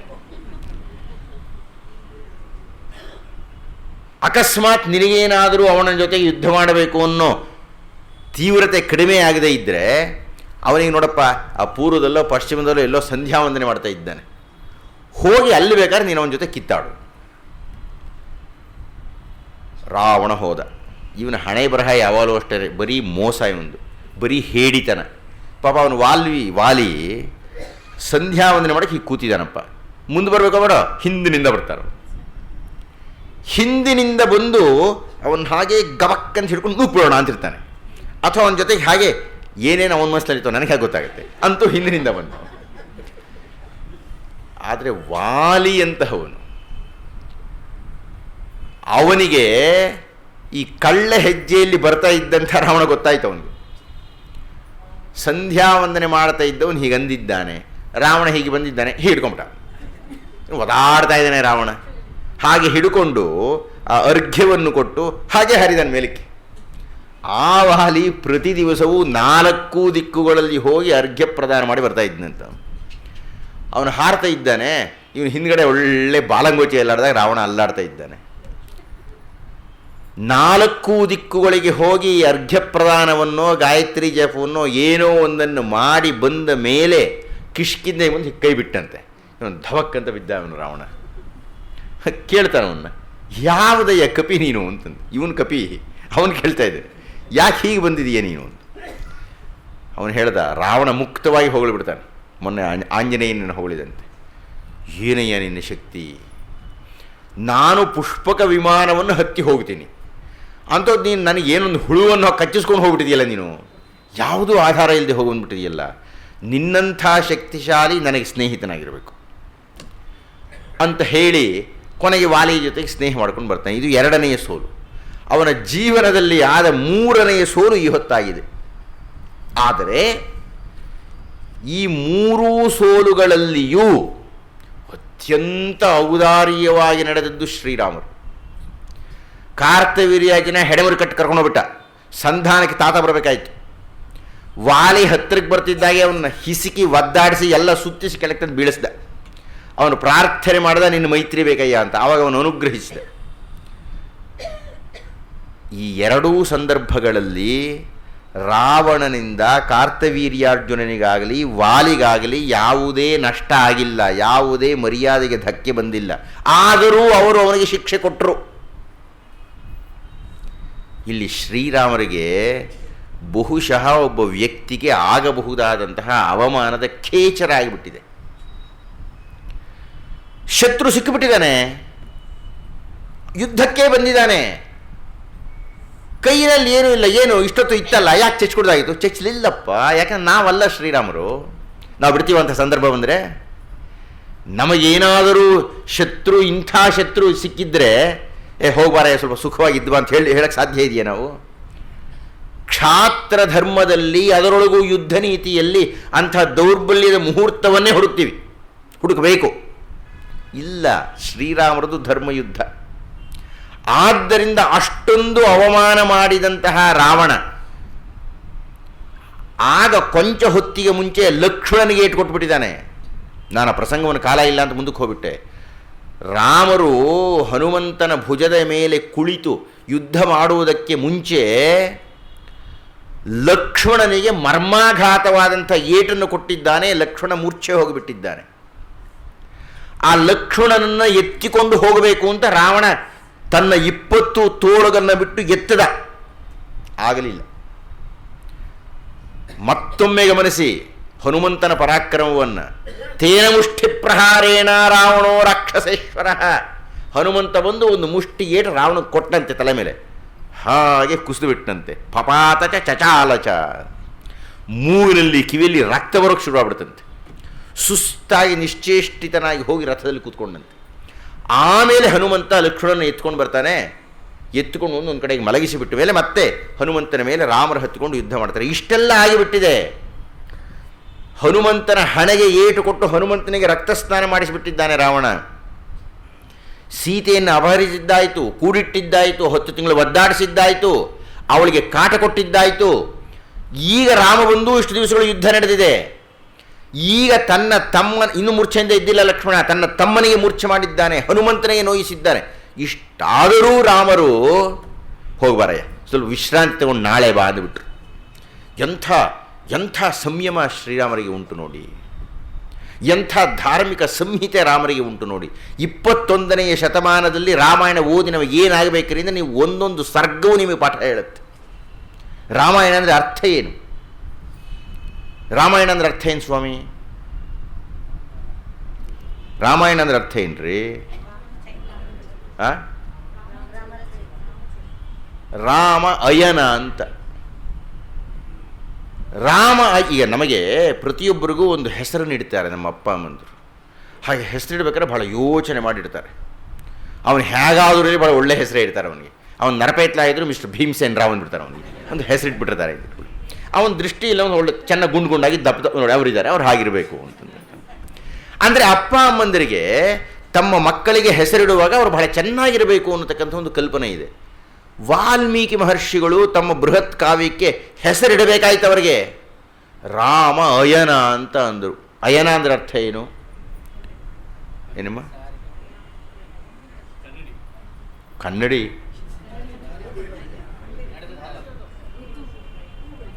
ಅಯನ ಅಂದರೆ ಮಾರ್ಗ ಅಂತ. ಈಗ ನಿಮಗೆ ಅರ್ಥವಾಗೋ ಪದ ಅಂದರೆ ಈ ಉತ್ತರಾಯಣ ದಕ್ಷಿಣಾಯನ ಕೇಳಿದ್ದೀರಿ. ಉತ್ತರಾಯಣ ಅಂದರೆ ಅರ್ಥ ಏನಪ್ಪ ಅಂದರೆ, ಪೂರ್ವ ದಿಕ್ಕಿನಲ್ಲಿ ಹುಟ್ಟತಕ್ಕ ಸೂರ್ಯ ಉತ್ತರ ದಿಕ್ಕಿಗೆ ನಡೆಯುವುದು, ಉತ್ತರ ಪಥದಲ್ಲಿ ಹೋಗುವುದು, ಉತ್ತರ ಮಾರ್ಗದಲ್ಲಿ ಅನುಕ್ರಮಿಸುವುದು. ಅದೇ ರೀತಿ ದಕ್ಷಿಣಾಯನ ಅಂದರೆ ದಕ್ಷಿಣ ದಿಕ್ಕಿನ ಕಡೆಗೆ ಹೋಗೋದು, ನಡಿಗೆ. ರಾಮನ ಅಯನ ಅಂದರೆ ರಾಮನ ನಡಿಗೆ. ರಾಮನ ನಡಿಗೆ ಏನು? ಇದಕ್ಕೆ 2 ಅರ್ಥ ಉಂಟು. ಒಂದು ವಾಚ್ಯಾರ್ಥ, ಒಂದು ಧ್ವನ್ಯರ್ಥ. ವಾಚ್ಯಾರ್ಥ ಅಂದರೆ ಗಮನಿಸಿ, ಬಾಲಕಾಂಡದಿಂದ ಹಿಡಿದು, ಬಾಲಕಾಂಡದಲ್ಲಿ ಕೆಲವೇ ಸರ್ಗಗಳು ಆಗ್ತಾ ಇದ್ದ ಹಾಗೆ ವಿಶ್ವಾಮಿತ್ರರ ಜೊತೆಗೆ ಆರಂಭ ಮಾಡಿದರು ರಾಮರು ಪ್ರಯಾಣವನ್ನು. ಬಾಲಕಾಂಡದಿಂದ ಹಿಡಿದು ಶ್ರೀರಾಮರಿಗೆ ಪಟ್ಟಾಭಿಷೇಕ ಆಗುವ ಕ್ಷಣದ ತನಕ ಅವರು ಸಂಚಾರದಲ್ಲೇ ಇರ್ತಾರೆ. ಯಾವಾಗಲೂ ಸಂಚಾರದಲ್ಲಿ ಇರ್ತಾರೆ ಅಂದರೆ ಅವರು ಸ್ಥಗಿತವಾಗಿರಲ್ಲ ಅಂತ. ಅಂದರೆ ನಾವು ಜಡರಾಗಿರಬಾರದು ಅಂತ, ನಾವು ಚೈತನ್ಯಶೀಲರಾಗಿರಬೇಕು ಅಂತ, ನಾವು ಬೆಳೀತಾ ಇರಬೇಕು ಅಂತ, ನಾವು ಕ್ರಮಿಸ್ತಾ ಇರಬೇಕು ಅಂತ, ನಮ್ಮಲ್ಲಿ ಅಂತರಂಗದ ಬೆಳವಣಿಗೆ ಜಾಸ್ತಿ ಆಗಬೇಕು ಅಂತ. ಇದು ರಾಮಾಯಣದ ಬಾಹ್ಯಾರ್ಥ. ಆದರೆ ರಾಮಾಯಣ ಶಬ್ದಕ್ಕೆ ಒಂದು ಧ್ವನ್ಯರ್ಥ ಇದೆ. ನಮ್ಮ ಜೀವನದಲ್ಲಿ ಬರಬಹುದಾದಂತಹ ಬೃಹತ್ ಮಹತ್ ದೈನ್ಯ ಹೈನ್ಯ ಸಮಸ್ಯೆಗಳೆಲ್ಲಕ್ಕಿನ್ನ ಹಿರಿದಾದ ಸಮಸ್ಯೆಗಳು ಶ್ರೀರಾಮರಿಗೆ ಬಂತು. ಶ್ರೀರಾಮರ ಜೀವನದಲ್ಲಿ ಅವರು ಎದುರಿಸಿದಂಥ ಸಮಸ್ಯೆಗಳನ್ನು, ಪ್ರಶ್ನೆಗಳನ್ನು, ಸವಾಲುಗಳನ್ನು ನಾವು ನೋಡಿಬಿಟ್ರೆ ನಮ್ಮ ಜೀವನದಲ್ಲಿ ಅಂಥ ಸಮಸ್ಯೆಗಳಿಲ್ಲವೇ ಇಲ್ಲ. ಪುಟ್ಟ ಸಮಸ್ಯೆಗಳು ನಮ್ಮದೆಲ್ಲನೂ. ಕೆಲಸ ಸಿಗಲಿಲ್ಲ ಅನ್ನೋದು ಸಮಸ್ಯೆ, ಒಳ್ಳೆ ಹೆಂಡತಿನೋ ಒಳ್ಳೆ ಗಂಡೋ ಸಿಗಲಿಲ್ಲ ಅನ್ನೋದೊಂದು ಸಮಸ್ಯೆ. ಇಂಥದ್ದೇ ಪುಟ್ಟ ಸಮಸ್ಯೆಗಳು. ಅದು ರಾಮರಿಗೆ ಬಂದಂಥ ಸಮಸ್ಯೆಗಳೇನ್ರಿ? ಈ ಸಮಸ್ಯೆಗಳಿಗೆಲ್ಲ ರಾಮ ಯಾವ ಉತ್ತರವನ್ನು ಕಂಡು ಹಿಡ್ಕೊಂಡ್ರು? ಆ ಮಾರ್ಗ ಎಂಥದ್ದು? ರಾಮಾಯಣವನ್ನು ನಾವು ಅಧ್ಯಯನವನ್ನು ಮಾಡಿದ್ದೇವೆ ಅಂದರೆ, ನನಗನಕ ಹಾಗನ್ನಿಸಿದೆ. ನಮ್ಮ ಕಾವ್ಯಗಳು ಎರಡಿದೆ, ಒಂದು ರಾಮಾಯಣ, ಇನ್ನೊಂದು ಭಗವದ್ಗೀತೆ. ನಮ್ಮ ಜೀವನದಲ್ಲಿ ನಮಗೆ ಯಾವುದೇ ಸಮಸ್ಯೆ ಬರಲಿ ಸ್ವಾಮಿ, ನೀವು ರಾಮಾಯಣಗಳಿಗೆ ಉತ್ತರ ಹೇಳಿಬಿಡುತ್ತೆ. ಅದು ಎಂಥ ಸಮಸ್ಯೆ ಆಗಿರಲಿ. ಅಮೆರಿಕನ್ನಲ್ಲಿ ಇರತಕ್ಕಂಥ ಯಾವುದೋ ಒಂದು ಬೃಹತ್ ಸಮಸ್ಯೆಯನ್ನು ನೀವು ಭಗವದ್ಗೀತೆಗೆ ಅಳವಡಿಸಿಬಿಟ್ರೆ, ಭಗವದ್ಗೀತೆಯ 700 ಶ್ಲೋಕಗಳಲ್ಲಿ ಒಂದು ಕಡೆ ಉತ್ತರ ಸಿಕ್ಬಿಡುತ್ತೆ ನಿಮಗೆ. ನೀವು ಯಾವುದೇ ಸಮಸ್ಯೆಯನ್ನು ಭಗವದ್ಗೀತೆ ಕೇಳಿ, ಯಾವುದೇ ಸಮಸ್ಯೆಯನ್ನು ರಾಮನಿಗೆ ಕೇಳಿ, ತಕ್ಷಣ ಉತ್ತರ ಸಿಗುತ್ತೆ. ಆದರೆ ಕೇಳೋ ವಿಧಾನ ನಿಮಗೆ ಗೊತ್ತಿರಬೇಕು, ಉತ್ತರ ಕೊಡೋದನ್ನು ಅರ್ಥ ಮಾಡ್ಕೋಬೇಕು ನಾವು. ಹೀಗೆ ನಮ್ಮೆಲ್ಲ ಸಮಸ್ಯೆಗಳಿಗೂ ಪರಿಹಾರವಾಗತಕ್ಕಂತಹ ಒಂದು ಕೋಶ ಅದು ಸುಪ್ರಕಾಶವಾದಂಥ ಪಥ. ಇದು ರಾಮಾಯಣ, ಇದು ರಾಮನ ಅರ್ಥ, ಇದು ರಾಮನ ಜೀವನ, ಇದು ರಾಮನ ಸಂಕೇತ, ಇದು ರಾಮನ ಸಂದೇಶ. ಆ ಸಂದೇಶವನ್ನು ಈ ಯುದ್ಧಕಾಂಡದಲ್ಲಿ ನೋಡ್ತಾನೆ ಬಂದಿದ್ದೇವೆ. ಈ ಹೊತ್ತು ಆತ ಹೇಳ್ತಾ ಇದ್ದಾನೆ, ಔದಾರ್ಯ ಅಂದರೆ ಎಂಥದ್ದು? ತನ್ನ ಶತ್ರುವನ್ನು, ಪತ್ನಿಯನ್ನು ಅಪಹರಿಸಿದಾತನನ್ನು, ಆಂಜನೇಯನ್ನು ಥಳಿಸಿದಾತನನ್ನು ಬಹಿಃಪ್ರಾಣ ಇವಾಪರ ಅಂತ ಬಾಲಕಾಂಡದಲ್ಲಿ ಹೇಳ್ತಾರೆ. ಆ ರಾಮನಿಗೆ ಅಂತರಂಗದ ಪ್ರಾಣ ಏನಾದರೂ ಹೊರಗಡೆ ಓಡಾಡ್ತಾ ಇದೆ ಅಂದರೆ ಅದು ಲಕ್ಷ್ಮಣ. ಬಹಿಃಪ್ರಾಣ ಇವಾಪರ. ಅಂತಹ ಲಕ್ಷ್ಮಣನ ಮೂರ್ಛೆಗೊಳಿಸಿದ್ದಾನೆ. ಇಷ್ಟೆಲ್ಲ ಮಾಡಿದ್ದರೂ ಆ ವೈರಿಯನ್ನು ಇಂದು ಹೋಗಿ ನಾಳೆ ಬಾ ಅಂತ ಹೇಳಿಬಿಟ್ನಲ್ಲ ಆತ. ಕೈಗೆ ಸಿಕ್ಕಾಗ ಸಾಯಿಸದೆ ಬಿಟ್ಟುಬಿಟ್ಟಲ್ಲ. ಇದಕ್ಕಿನ್ನ ಔದಾರ್ಯ ಏನಿದೆ? ಇದರಲ್ಲಿ 1000ರೊಳಗೆ 1 ಭಾಗದ ಔದಾರ್ಯವನ್ನಾದರೂ ನಾವು ನಮ್ಮ ಜೀವನದಲ್ಲಿ ಅಳವಡಿಸಿಕೊಳ್ಳಲಿಕ್ಕೆ ಸಾಧ್ಯ ಆದರೆ ರಾಮನ ಸಂಹಿತೆ ನಮಗೆ ಕೊಂಚವಾದರೂ ಅರ್ಥ ಆಗುತ್ತೆ. ರಾಮಾಯಣದ ಉಪನ್ಯಾಸಗಳನ್ನು ಕೇಳಿದ್ದಕ್ಕೋ, ರಾಮನ ಪೂಜೆಯನ್ನು ಮಾಡಿದ್ದಕ್ಕೋ, ರಾಮಾಯಣ ಪಾರಾಯಣ ಮಾಡಿದ್ದಕ್ಕೋ, ರಾಮಾಯಣ ಸಂಕೀರ್ತನೆ ಕೇಳಿದ್ದಕ್ಕೋ ಸಾರ್ಥಕ ಆಗುತ್ತೆ. ಸೋತ ರಾವಣ, ಭಗ್ನ ಕಿರೀಟಿಯಾದ ರಾವಣ ತಲೆಯನ್ನು ತಗ್ಗಿಸಿಕೊಂಡು ಅರಮನೆಗೆ ಬಂದಿದ್ದಾನೆ. ಯಥಾ ಪ್ರಕಾರ ಮಂತ್ರಿಗಳೆಲ್ಲ ನೆರೆದಿದ್ದಾರೆ. ಆಗ ರಾವಣ ಹೇಳಿದ, ನನಗೆ ಒಂದು ವಿಷಯ ನೆನಪಿಗೆ ಬರ್ತಾ ಇದೆ. ಬಹಳ ವರ್ಷಗಳ ಹಿಂದೆ ನಾನು ಮದೋನ್ಮತ್ತನಾಗಿ ಯುದ್ಧ ಮಾಡುವ ಮನಸ್ಸಿನಲ್ಲಿ ಅಲೆದಾಡ್ತಾ ಇದ್ದಾಗ ಒಮ್ಮೆ ಅಯೋಧ್ಯೆಗೆ ಹೋಗಿದ್ದೆ. ಅಲ್ಲಿ ಒಬ್ಬ ರಾಜನಿದ್ದ. ಅವನ ಹೆಸರು ಅನರಣ್ಯ ಅಂತ. ಅನರಣ್ಯ ಅಂದರೆ ಅರ್ಥ ಏನು? ಅನರಣ್ಯ ಅಂದರೆ ಅರ್ಥ ಏನು ಅಂತ ತಿಳ್ಕೊಬೇಕಾದ್ರೆ ಅರಣ್ಯ ಅಂದರೆ ಅರ್ಥ ಏನು ಅಂತ ತಿಳ್ಕೊಬೇಕು. ಅರಣ್ಯ ಅಂದರೆ ಅರ್ಥ ಏನು? ನೀವು ಮತ್ತೊಂದು ಪದ ಹೇಳಿದ್ರಿ, ಅರ್ಥ ಹೇಳಿಲ್ಲ ನನಗೆ. ದಾಶರಥಿ ಅಂದರೆ ಅರ್ಥ ಏನೇನ್ರಿ? ಶ್ರೀರಾಮ ಅಂತ ಹೇಳಿದಾಗಾಯಿತು. ಅರಣ್ಯ ಅಂದರೆ ಏನಮ್ಮ? ಹಾಂ, ಜೋರ ಹೇಳಿ. ಅಲ್ಲ ಅಲ್ಲ ಅಲ್ಲ, ಇವರು ಆರಣಿ ಅಂತ ಇದ್ದಾರೆ. ಅರಣ್ಯ ಅಂದರೆ, ಗಮನ ಇಟ್ಟು ಕೇಳಿ, ನಮ್ಮ ಸಂಸ್ಕೃತದ ಪದಗಳು ಬಹಳ ಅದ್ಭುತವಾದ್ರಿ. ನಿಮ್ಮೆಲ್ಲರ ಹೆಸರುಗಳಿಗೂ ಒಂದೊಂದು ಹಿನ್ನೆಲೆ ಇರ್ತದೆ. ಅದೇ ನೀವು ಪಾಶ್ಚಾತ್ಯ ಹೆಸರಿಗೆ ಡನ್ ಅಂತಾರೆ. ಅದು ಬರ್ಕ್ಲೀನ್ ಬಿಡ್ತಾರೆ. ಏನು ಹೆಸರಿನ ಅರ್ಥ ನನಗೆ ಗೊತ್ತಿಲ್ಲ. ಅವ್ರನ್ನ ಕೇಳಿದ್ದೀನಿ, ಹಾಸ್ಯ ಮಾಡ್ತಾ ಇಲ್ಲ. ಏನಪ್ಪ ನಿಮ್ಮ ಹೆಸರು? ಜಾನ್ಸನ್. ಹೆಸರಿನ ಅರ್ಥ ಏನೇ ಅಂದರೆ, ಏನೋ ನಮ್ಮ ಅಪ್ಪ ಅಮ್ಮ ಇಟ್ಟರು ನಾನು ಇಟ್ಕೊಂಡಿದ್ದೀನಿ ಅಂತಾರೆ. ನಮ್ಮವ್ರು ಹಾಗೆ ಹೇಳಬಾರ್ದು. ನನಗೆ ಗೊತ್ತಿಲ್ಲ ಎಷ್ಟು ಜನ ಅವರವ್ರ ಹೆಸರಿನ ಅರ್ಥ ತಿಳ್ಕೊಂಡಿದ್ದೀರಿ ಅಂತಂತ. ನೀವು ತಿಳ್ಕೊಂಡ್ರೆ ಆ ಹೆಸರಿಗೆ ಒಂದು ದಿವ್ಯವಾದ ಅರ್ಥ ಇರ್ತದೆ. ಈಗ ಯಾಕೆ ಹೇಳೋದಕ್ಕೆ ಹೊರದೇವು? ಅರಣ್ಯ. ಎಷ್ಟು ಅದ್ಭುತವಾದ ಪದ ನೋಡಿ ಇದು. ಗಮನಿಸಿ, ರಣವಲ್ಲದ್ದು ಅರಣ್ಯ. ನಮ್ಮ ವೇದಗಳಲ್ಲಿ 4 ಭಾಗಗಳಲ್ಲಿ ಒಂದನ್ನು ಆರಣ್ಯಕ ಅಂತ ಕರೀತಾರೆ. ಆರಣ್ಯಕ ಅಂದರೆ ಅರಣ್ಯದಲ್ಲಿ ಹೋಗಿ ಕುಳಿತು ಚಿಂತನೆ ಮಾಡಬೇಕಾದ್ದು. ಯಾಕಯ್ಯ ಅಂದರೆ ಅದು ರಣ ಅಲ್ಲದ್ದು. ರಣ ಯಾಕಾಗಬಾರ್ದು ಅಂದರೆ ಹೊಡಿ, ಬಡಿ, ಕಡಿ, ರಕ್ತ, ಮಾಂಸ, ರುಧಿರ. ಅರೆ ಇದೇ ಕೆಟ್ಟ ಕೆಟ್ಟ ಪದಗಳೇ ಇದೆ ಇದರೊಳಗೆ. ಹಿಂಸಾತ್ಮಕವಾದ ಪದಗಳೇ ಇದೆ ರಣದಲ್ಲಿ. ಆ ಸದ್ದು ಗದ್ದಲವನ್ನು ಬಿಟ್ಟು ಹಿಂಸೆಯನ್ನು ತ್ಯಜಿಸಿ ಅಹಿಂಸೆಯಾಗಿರಬಹುದಾದಂಥ ಮೌನವಾಗಿರತಕ್ಕಂಥ ಕ್ಷೇತ್ರ ಯಾವುದಪ್ಪ ಅಂದರೆ ರಣವಲ್ಲದ ಅರಣ್ಯ. ಅದು ಈ ಇಕ್ಷ್ವಾಕು ವಂಶದ ರಾಜ ಅವನ ಹೆಸರನ್ನು ಅನರಣ್ಯ ಅಂತ ಇಟ್ಕೊಂಡ್ಬಿಟ್ಟಿದ್ದ. ಅವನು ಅರಣ್ಯ ಅಲ್ಲ ಕಣಯ್ಯ ಅಂದರೆ ರಣವೇ ಕಣಯ್ಯ ನಾನು ಅಂತಂತ. ಅವನು ಯಾವಾಗಲೂ ಸದ್ದುಗದ್ದಲ, ಯಾವಾಗಲೂ ಯುದ್ಧ. ಅವನ ಹತ್ತಿರಕ್ಕೆ ರಾವಣ ಹೋದ ಒಂದು ಸಲ, ಅದನ್ನು ನೆನಪಿಸಿಕೊಳ್ತಾ ಇದ್ದಾನೆ. ಅನರಣ್ಯನ ಹತ್ತಿರಕ್ಕೆ ಹೋಗಿ ಯುದ್ಧ ಮಾಡ್ತೀನಿ ಇಂದ. ಅನರಣ್ಯನಿಗೆ ಮಂತ್ರಿಗಳು ಹೇಳಿದರು, ಬೇಡಪ್ಪ, ಅವನಿಗೆ ಬ್ರಹ್ಮನ ವರ ಇದೆ, ಆದ್ದರಿಂದ ನೀನು ಯುದ್ಧ ಮಾಡುವುದಕ್ಕೆ ಹೋಗುವುದು ಬೇಡ, ಹೋದರೆ ಅಕಸ್ಮಾತ್ ಸೋಲಬಹುದು. ಅವನು ಕೇಳ್ತಾನೆ, ಅವನ ಹೆಸರೇ ಅನರಣ್ಯ, ನಾನು ರಣಾಪೇಕ್ಷಿ. ಹೋದ, ರಾವಣನ ಜೊತೆಗೆ ಯುದ್ಧ ಮಾಡಿದ. ಪಾಪ ಕೈಲಾಗುವಷ್ಟೊತ್ತು ಯುದ್ಧ ಮಾಡಿದ. ಕೊನೆಗೆ ರಾವಣ ಒಂದು ಮುಷ್ಟಿಯಿಂದಲೋ ಗದೆಯಿಂದಲೋ ಚಚ್ಚಿದ, ಅವನು ಮೂರ್ಛೆ ಬಿದ್ದ. ಇನ್ನೇನು ಸಾಯುವ ಕಾಲ ಬಂತು. ಆಗ ಅನರಣ್ಯ ಒಂದು ಶಾಪವನ್ನು ಕೊಟ್ಟ ರಾವಣನಿಗೆ.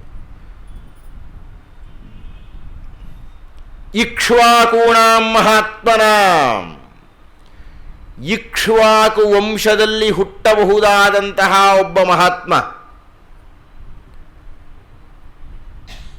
ರಾಮೋ ದಶರಥಿರ್ನಾಮ, ದಶರಥನ ಮಗನಾಗಿ ರಾಮ ಅನ್ನತಕ್ಕಂತಹವನು ಹುಟ್ಟುತ್ತಾನೆ. ಯಸ್ತೆ ಪ್ರಾಣಾನ್ ಹರಿಷ್ಯತಿ, ಅವನು ನಿನ್ನ ಪ್ರಾಣವನ್ನು ಹೀರಿಬಿಡ್ತಾನೆ ಕಣಯ್ಯ. ರಾಮ ಹುಟ್ಟುವುದಕ್ಕೆ ಎಷ್ಟೋ ವರ್ಷಗಳ ಮುಂಚೆ ಆ ಇಕ್ಷ್ವಾಕು ವಂಶಸ್ಥನಾದ ಅನರಣ್ಯ ಈ ರೀತಿಯನ್ನು ಶಾಪವನ್ನು ಕೊಟ್ಟಿದ್ದ. ರಾವಣ ನೆನಪಿಸಿಕೊಂಡು ಮಂತ್ರಿಗಳಿಗೆ ಹೇಳ್ತಾ ಇದ್ದಾನೆ, ನನಗೆ ಬಹು ವರ್ಷಗಳ ಹಿಂದೆ ಇಂತಹ ಒಂದು ಶಾಪ ಬಂದಿತ್ತು. ಹೀಗೆ ಇಕ್ಷ್ವಾಕು ವಂಶದಲ್ಲಿ ಹುಟ್ಟತಕ್ಕಂಥ ರಾಮ ನಿನ್ನ ಪ್ರಾಣವನ್ನು ತೆಗಿತಾನೆ ಅಂತ. ಅದು ಬಹುಶಃ ಈಗ ನಿಜವಾಗಿಬಿಟ್ಟು ನಾನು ಸೋತು ಬಿಟ್ಟಿದ್ದೇನೆ. ಅಥವಾ ಬಹು ವರ್ಷಗಳ ಹಿಂದೆ ಮತ್ತೊಂದು ಘಟನೆ ನಡೆಯಿತು, ನಿಮಗೆ ಯಾರಿಗೂ ಹೇಳಿರಲಿಲ್ಲ. ನಾನು ಹಿಮವತ್ ಪರ್ವತದಲ್ಲಿ ಓಡಾಡ್ತಾ ಇದ್ದೆ. ಅಲ್ಲಿ ಒಬ್ಬ ಹುಡುಗಿ ಕಾಣಿಸಿದಳು, ಬಹಳ ಸುಂದರವಾಗಿದ್ಲು. ಕಾಮುಕನಿಗೆ ಎಲ್ಲ ಹುಡುಗಿಯರು ಸುಂದರವಾಗಿ ಕಾಣಿಸ್ತಾ ಇರ್ತಾರೆ. ರಾವಣ ಮಹಾಕಾಮಿಯು. ಅವಳು ಬೇರೆ ಕೃಷ್ಣಾಜಿನ ಬೇರೆ ಕಟ್ಕೊಂಡು ಬಿಟ್ಟಿದ್ಲಂತೆ, ಬೇರೆಯ ವಸ್ತ್ರಗಳು ವಿಶೇಷವಾದ ವಸ್ತ್ರ ಅಂತಂತ. ಇವನು ಹೋದ, ಕೇಳ್ದ, ಯಾರು ನೀನು? ನಿನ್ನ ಯೌವನವನ್ನು ಯಾಕೆ ಹಾಳು ಮಾಡ್ತಾ ಇದ್ದೀಯ? ನಾನು ಯಾರು ಗೊತ್ತೋ? ನಾನು ರಾವಣ, ನನ್ನನ್ನು ಮದುವೆಯಾಗು, ಎಲ್ಲ ರಾಣಿಯರಿಗೂ ಮುಖ್ಯಸ್ಥರನ್ನಾಗಿ ಮಾಡ್ತೀನಿ. ಕಂಡು ಹುಡುಗಿರಿಗೆಲ್ಲ ಅವನು ಅದನ್ನೇ ಹೇಳ್ತಾ ಇದ್ದೆ, ಸೀತೆಗೂ ಅದನ್ನೇ ಹೇಳ್ದ ಅವನು, ಎಲ್ಲ ರಾಣಿಯರಿಗೂ ಮುಖ್ಯಸ್ಥರನ್ನಾಗಿ ಮಾಡ್ತೀನಿ. ಅವಳು ಹೇಳಿದ್ಲು, ನೀನು ಯಾವನು ಅಂತ ನಂಗೆ ಗೊತ್ತಿದೆ. ಅತಿಥಿಯಾಗಿ ಬಂದಿದ್ದರಿಂದ ನಾನು ನಿನಗೆ ಸತ್ಕಾರ ಮಾಡಿದ್ದೇನೆ. ಕುಶಧ್ವಜ ಅನ್ನತಕ್ಕಂಥವನು ಬೃಹಸ್ಪತ್ಯಾಚಾರ್ಯರ ಮೊಮ್ಮಗ. ಆ ಕುಶಧ್ವಜನ ಮಗಳು ನಾನು. ನನಗೆ ವಿಷ್ಣುವನ್ನು ಮದುವೆಯಾಗಬೇಕು ಅಂತ ಇಷ್ಟ ಇದೆ. ನಮ್ಮಪ್ಪನಿಗೂ ಅದೇ ಇಷ್ಟ ಇತ್ತು. ಆದ್ದರಿಂದ ನಾನು ತಪಸ್ಸನ್ನು ಮಾಡುತ್ತಾ ಕುಳಿತಿದ್ದೇನೆ. ಹೀಗಾಗಿ ನನ್ನ ಹತ್ತಿರಕ್ಕೆ ಬರದೆ ನೀನು ಹೋಗು ಅಂದ್ಲು. ಅವನೇನು ಕೇಳೋದಕ್ಕೆ ಶ್ರೀರಾಮಚಂದ್ರನೇ? ಅವನು ರಾವಣ. ಅವನೇನು ಮಾಡ್ದ? ಅಯ್ಯೋ, ನಿನ್ನಂಥ ಹೆಣ್ಣುಗಳು ಸಾಕಷ್ಟು ನೋಡಿಬಿಟ್ಟಿದ್ದೀನಿ ಅಂತ ಹೇಳಿದ. ಕೈ ಹಿಡಿಯಲಿಕ್ಕೆ ಹೋಗಿ ಅವಳ ಕೇಶ ಸಂಪತ್ತು ಅವನ ಕೈಗೆ ಸಿಕ್ತು. ಅವಳು ಎಷ್ಟು ತೀವ್ರವಾದ ತಪಸ್ವಿನಿ ಅಂದರೆ, ಎಂಥ ಮಹಾಪತಿವ್ರತೆ ಅಂದರೆ, ಕೈ ಹೀಗೆತ್ತಿಲ್ಲಂತೆ, ಈ ಕೈ ಕತ್ತಿಯಾಗಿಬಿಡ್ತಂತೆ, ಕೂದಲು ಕತ್ತರಿಸಿಲ್ಲಂತೆ. ನಿನ್ನ ಸ್ಪರ್ಶದಿಂದ ಹಾಳಾಗಿ ಹೋಯಿತು ನನ್ನ ಕೂದಲು. ಆ ಕೂದಲು ನನ್ನನ್ನು ಮುಟ್ಟಿದ್ದರಿಂದ ನಾನು ಪತಿತಳಾಗಿಬಿಟ್ಟೆ. ಮುಟ್ಟೇ ಇಲ್ಲ ಅವನಿಂದಾನೋ. ಇವಳ ತೀವ್ರವಾದ ವ್ಯಾಖ್ಯಾನ ನೋಡಿ ಅಂತ ಹೇಳಿ ಸಂಕಲ್ಪ ಮಾಡಿದ್ದಾಳೆ. ಮುಂದೆ ಇದ್ದ ಯಜ್ಞಕುಂಡದಲ್ಲಿ ಅಗ್ನಿ ಧಗಧಗಿಸಿದೆ. ಅವಳದಲ್ಲಿ ಬೀಳುವುದಕ್ಕಿಂತ ಮುಂಚೆ ಹೇಳ್ತಾಳೆ, ನಾನು ಹುಟ್ಟಿ ಬಂದು ನಮ್ಮ ಯಜಮಾನಿಂದ ನೀನು ಸಾಯಿಸ್ತೀನಿ. ರಾವಣ ನೆನಪಿಸಿಕೊಂಡು ಹೇಳಿದ, ಆ ದಿವಸ ನಾನು ಭೇಟಿ ಮಾಡಿದ್ದ ವೇದವತಿಯೇ ಸೀತೆಯಾಗಿ ಹುಟ್ಟಿರಬೇಕು, ಅವಳ ಗಂಡನೇ ರಾಮನಾಗಿ ನನ್ನ ಸಾವಿಗೆ ಬಂದಿದ್ದಾನೆ ಅಂತ ಕಾಣುತ್ತೆ. ಕಾರಣ ಎಂದೂ ನನಗೆ ಇಂತಹ ಸೋಲು ಆಗಿಲ್ಲ. ಇದರ ಜೊತೆಗೆ ನಂದಿಕೇಶ್ವರ ಶಾಪ ಕೊಟ್ಟಿದ್ದ, ಆ ಕಥೆ ನಾನು ಮೊನ್ನೆ ಯಾವಲ ಮಾತಾಡ್ತಾ ಹೇಳಿಬಿಟ್ಟಿದ್ದೇನೆ. ಪುಂಜೀಕ ಸ್ಥಳೆಯಿಂದ ರಂಭೆಯಿಂದ ಶಾಪ ಬಂದುಬಿಟ್ಟಿತ್ತು ನನಗೆ, ಪಾರ್ವತಿಯಿಂದ ಶಾಪ ಬಂತು. ಪಾರ್ವತಿಯಿಂದ ಬಂದ ಶಾಪಕ್ಕೆ ನಮ್ಮ ರಾಮಾಯಣದಲ್ಲಿ ಯಾವುದೂ ಆಧಾರ ಕೊಟ್ಟಿಲ್ಲ, ಆದ್ದರಿಂದ ನನಗದು ಗೊತ್ತಿಲ್ಲ. ಬೇರೆ ಪುರಾಣಗಳಲ್ಲಿ ಇದೆ ಅಂತ ಹೇಳ್ತಾರೆ, ರಾಮಾಯಣದಲ್ಲಿ ಇಲ್ಲ ಅದು. ಈ ಎಲ್ಲ ಶಾಪಗಳೂ ಕೇಂದ್ರೀಕರಿಸಿ ಬಹುಶಃ ನಾನು ಈಗ ಸಾಯುವ ಸನ್ನಿಧಿಗೆ ಬಂದು ಬಿಟ್ಟಿದ್ದೇನೋ ಗೊತ್ತಿಲ್ಲ. ಆದ್ದರಿಂದ ನನಗೆ ಸ್ವಲ್ಪ ಆತಂಕವಾಗಿದೆ. ಈ ಸಂದರ್ಭದಲ್ಲಿ ನನಗೆ ರಕ್ಷಣೆ ಬೇಕು. ನನಗೆ ರಕ್ಷಣೆ ಕೊಡೋರು ಯಾರು? ನೀವು ಕೊಡೋಕ್ಕಾಗತ್ತೆಯೇ? ಹೋಗಿ ಕುಂಭಕರ್ಣನೆಬ್ಬಿಸಿಂ. ಕುವೆಂಪು ಅವರು ಬಹಳ ಆತ್ಮೀಯವಾಗಿ ಕುಂಭಕರ್ಣನೆಬ್ಬಿಸಿಂ ಅನ್ನೋದನ್ನೇ ಒಂದು ಅಧ್ಯಾಯ ಮಾಡಿ ಆ ಶೀರ್ಷಿ. ನೀವು ಕುವೆಂಪು ರಾಮಾಯಣ ಮಾಡಿಸಿ ರಾಮವರೇ, ನಿಮ್ಮಲ್ಲಿ ಅದ್ಭುತವಾದ ಕೃತಿ ಅದೊಂದು. ರಾಮಾಯಣವನ್ನು ವೇದಾಂತ ದೃಷ್ಟಿಯಲ್ಲಿ ನೋಡಿದಂಥ ಮಹಾನ್ ಕೃತಿ ಕುವೆಂಪು ಅವರ ಶ್ರೀಮದ್ ರಾಮಾಯಣ ದರ್ಶನಮ್ಮ. ಹೆಸರೇ ಹೇಳುತ್ತೆ, ಅದು ದರ್ಶನ ಕಾವ್ಯ. ಅದು ಕೇವಲ ಕಾವ್ಯ ಅಂತಲ್ಲ, ಋಷಿಯಾಗಿ ದರ್ಶಿಸಿದ್ದೇನೆ ಅನ್ನುವುದು ಅವರ ಅರ್ಥ. ಇರಲಿ, ಕುಂಭಕರ್ಣನನ್ನೆಬ್ಬಿಸಿ ಅಂತ ಹೇಳಿದರು.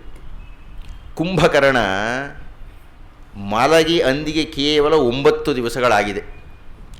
ಅವನು 6-8 ತಿಂಗಳು ಮಲ್ಕೊಂಡು ನಿದ್ದೆ ಹೋಗ್ತಕ್ಕಂಥವನು. ಅವನ್ನು ಎಬ್ಬಿಸೋದು ಅಷ್ಟು ಸುಲಭವೇ? ಪಾಪ ಎಲ್ಲ ಕುಂಭಕರ್ಣನನ್ನು ಎಬ್ಬಿಸು ಅಂತ ರಾವಣ ಹೇಳ್ತಾ ಇದ್ದಾಗೆ ಅದರ ಮಂತ್ರಿಗಳಿಗೆಲ್ಲ ಹೆದರಿಕೆ ಶುರುವಾಗ್ಬಿಡ್ತಂತೆ. ಹೇಗೆ ಎಬ್ಬಿಸೋದು? ಅವನು ಎದ್ದ ನಾವು ಕಂಡ್ರೆ ನಮ್ಮ ಗತಿ ಏನು? ಏನು ಮಾಡ್ತಾನೆ ಆ ಕುಂಭಕರ್ಣ? ಆದರೆ ರಾವಣನ ಆದೇಶವಾಗಿ ಬಿಟ್ಟಿದೆ. ಎಲ್ಲರೂ ಹೋಗಿದ್ದಾರೆ ಕುಂಭಕರ್ಣನನ್ನು ಎಬ್ಬಿಸಲಿಕ್ಕೆ. ದೊಡ್ಡದಾಗಿರತಕ್ಕಂಥ ವಿಶಾಲವಾಗಿರತಕ್ಕಂಥ ಒಂದು ಗುಹೆ ಅವನಿಗಾಗಿ ರಾವಣ ನಿರ್ಮಾಣ ಮಾಡಿದ್ದಾನೆ. ಯಾವಾಗಲೂ ನಿದ್ದೆ ಮಾಡ್ತಾ ಇರಲಿ ಇವನು ಅಂತ. ಆ ಸುಪ್ಪತ್ತಿಗೆ ಇಲ್ಲಿ ಅವನು ಹೀಗೆ ಮಲಗಿಬಿಟ್ಟಿದ್ದಾನೆ. ಅವನು ಮಲಗಿರೋದೇ ಒಂದು ದೊಡ್ಡ ಬೆಟ್ಟ ಬಿದ್ದಿದೆಯಂತೆ ಇದರೊಳಗೆ. ಇವರು ಹೋದರು. ಪಾಪ ಅವ್ರು ಹೋಗಕ್ಕೆ ಆಗ್ತಾ ಇಲ್ಲ, ಯಾಕೆಂದರೆ ಅವ್ರು ಮುಂದಕ್ಕೆ ಹೋಗಬೇಕು ಅಂದ್ರೆ ಹಿಂದಕ್ಕೆ ಹೋಗ್ತಾನೆ. ನನಗೆ ಉಸಿರಷ್ಟು ಜ್ವರ ಬರ್ತಾ ಇದೆ, ಹಿಂದಕ್ಕೆ ಮುಂದಕ್ಕೆ. ಆ ಉಸಿರು ತೊಗೊಂಡಾಗ ಹತ್ತಿರಕ್ಕೆ ಬರಬೇಕು, ಉಸಿರು ಬಿಟ್ಟ ದೂರಕ್ಕೆ ಹೋಗ್ಬೇಕು ಅವರು. ಆ ಹತ್ತಿರಕ್ಕೆ ಬಂದಾಗಲೇ ಸ್ವಲ್ಪ ಹಾಗೂ ಹೀಗೆ ಒದ್ದಾಡ್ಕೊಂಡು ಅವನ ಹತ್ತಿರಕ್ಕೆ ಹೋಗಿ ಪ್ರಯತ್ನ ಪಡಬೇಕು ಅವರು. ಹಾಗೆ ಬಂದಿದ್ದಾರೆ.